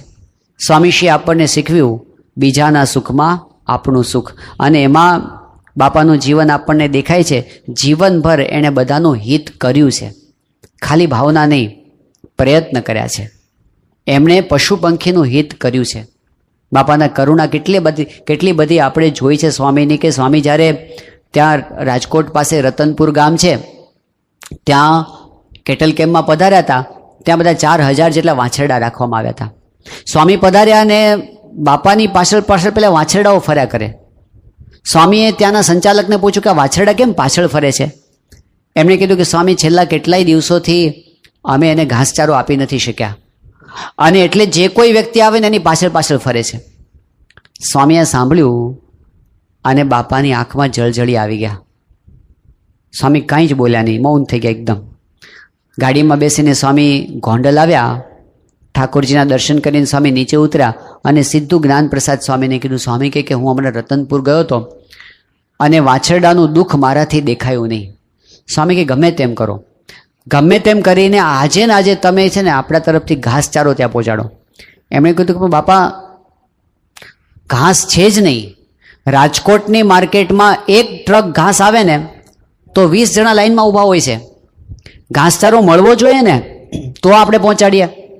સ્વામી કે ગમે તે કોશિશ કરો. જ્ઞાનપ્રસાદ સ્વામીએ કીધું કે સ્વામી, બીજું તો શું, પણ ડાંગરાની અંદર પેલું બીડ ઊભું છે. સ્વામી કે એ વાઢીને પણ ત્યાં તમે પહોંચાડો. સ્વામી કે ક્યારે પહોંચાડશો? સામે પ્રશ્ન પૂછ્યો. જ્ઞાનપ્રસાદ સ્વામી કે બાપા, આપની ઈચ્છા છે ને આજે ને આજે કાપીને આપણે પહોંચાડી દઈશું. અને સ્વામી એકદમ રાજી થઈ ગયા, એમના મુખ પર સંતોષ છવાઈ ગયો. તો કેટલાય સમય સુધી સ્વામીશ્રીએ ઘાસચારો ત્યાંથી મોકલવા માટેની પરવાહ કરી અને પછી બાપાએ કેટલ કેમ્પ સંસ્થા દ્વારા પણ ચાલુ કરાવ્યા. ત્યાંથી સ્વામી રાજકોટ ગયા અને રાજકોટની અંદર એ વખતે કલેક્ટરની ઈચ્છા હતી કે સ્વામી, અમે જે ઢોરવાડો કર્યો છે ને, તો બેડી નામનું એક ગામ છે, ત્યાં 40,000 બળદ રાખવામાં આવ્યા હતા. તો બાપાને કીધું, બાપા અહીં આપ આવજો. સ્વામીશ્રી ત્યાં ગયા. હવે એ વખતે બાપાની દ્રષ્ટિની અંદર એક સફેદ રંગનો બળદ આવ્યો. એ બળદની આંખમાં આંસુ હતા, રડતો હતો. સ્વામી એક નજરે એની સામે જોઈ રહ્યા.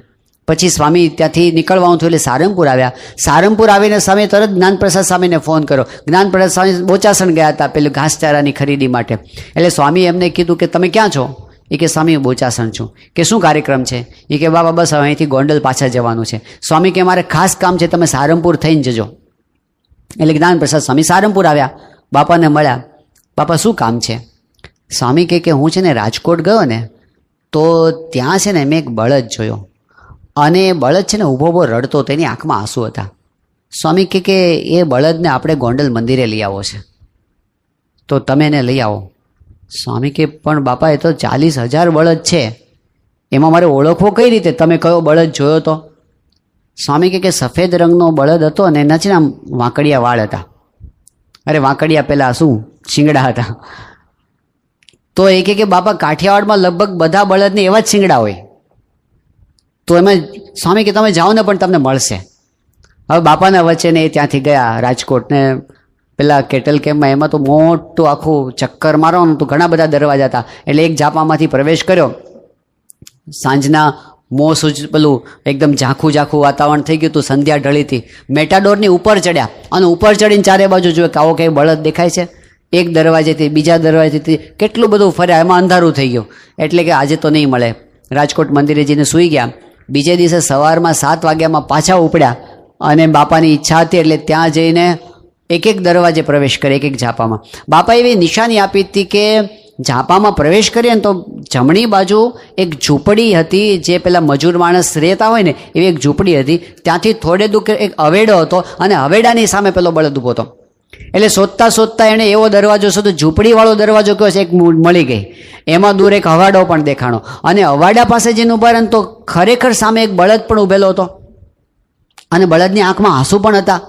એટલે ત્યાં જે રખેવાળ હતો એને પૂછ્યું કે પ્રમુખ સ્વામી હમણાં 2 દિવસ પહેલાં આવ્યા ત્યારે એ ક્યાં આવ્યા હતા? એ કે અહીંયા જ આવ્યા હતા. ક્યાં ઊભા હતા? એ કે આ જ જગ્યાએ ઊભા હતા. તો કીધું આ બળદ ક્યારથી અહીં ઊભો છે? એ કે બળદ છેલ્લા 4-5 દિવસથી અહીંયા ને અહીંયા ઊભો છે. એ ખાતો નથી, પીતો નથી, રડ્યા જ કરે છે. બળદ મળી ગયો. એને લઈને ગોંડલ લઈ આવ્યા.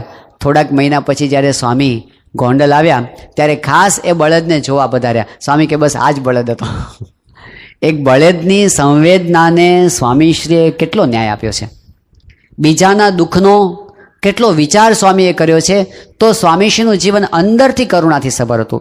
એ બધાનું ભલું થાય એવો વિચાર એમને રહેતો હતો. કોઈ ત્રાહિત વ્યક્તિ હોય જેની સાથે આમ જો તો કાંઈ લેવા દેવાનો હોય, પણ સ્વામીશ્રી એના સુખનો વિચાર એ હંમેશા પોતે કરતા, એટલે બીજાના ભલામાં આપણું ભલું, બીજાના સુખમાં આપણું સુખ, એ ભાવના એ સ્વામીશ્રી પોતે જીવ્યા છે, વિચાર એનો કર્યો છે. અમદાવાદમાં બાપા હતા, એક ગામની અંદર હરિમંદિર થવાનું હતું, અને બન્યું તેવું કે હરિમંદિરની જે મકાન હતું, જે જગ્યાએ કરવાનું હતું, એ તો દાનમાં મળી ગયું હતું, પણ એમાં ભાડુઆત રહેતા હતા, અને એ ભાડુઆત જે રહેતો હતો એ ખાલી કરવાની ના પાડતો હતો. એ કે તમે મને નવું મકાન બનાવી દો તો હું ખાલી કરું.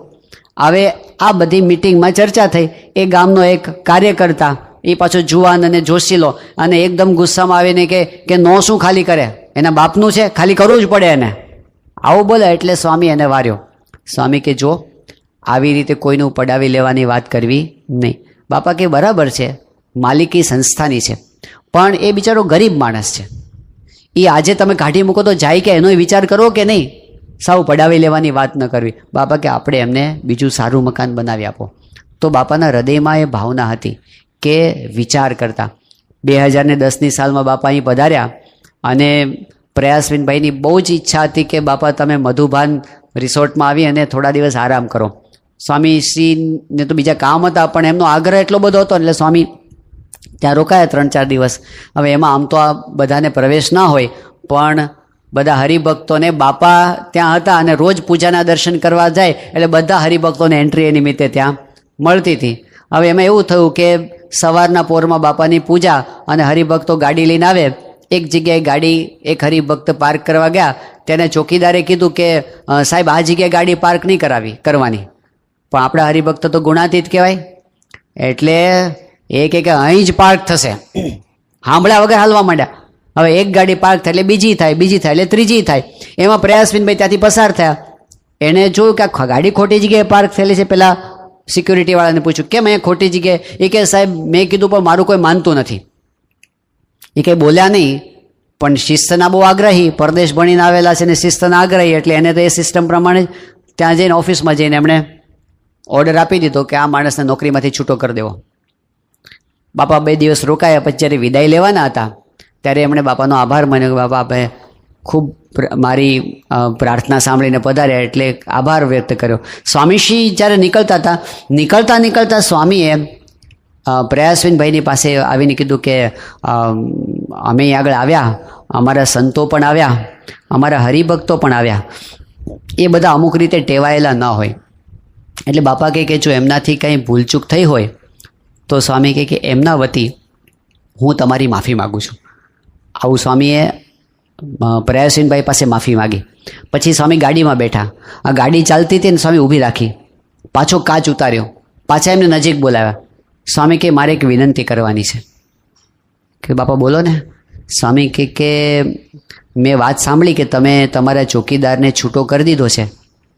બાપા કે વાંક તમારા ચોકીદારનો નહોતો, વાંક તો અમારા હરિભક્તનો હતો. એટલે સ્વામી કે તો એમના વતી હું માફી માગું છું, પણ મારી ખાસ વિનંતી છે કે ચોકીદારને પાછો નોકરીમાં રાખી લેજો. એટલે એમણે કીધું કે હા સ્વામી રાખી લેશું. હવે કયા ચોકીદાર હતા, કદાચ જિંદગીમાં એ બાપાને મળ્યા નથી, કદાચ મળશે પણ નહીં, અને કદાચ આજે એને ખબર છે કે નહીં ખબર નહીં કે પ્રમુખ સ્વામી મહારાજે મારી નોકરીની ચિંતા કરી છે. કોઈના પણ દુઃખને સ્વામી ક્યારેય દેખી શકતા નહીં, એ એમની કરુણા હતી, અને આખું જીવન એમણે બીજાના સુખનો વિચાર કર્યો છે. એ એમના ચરણો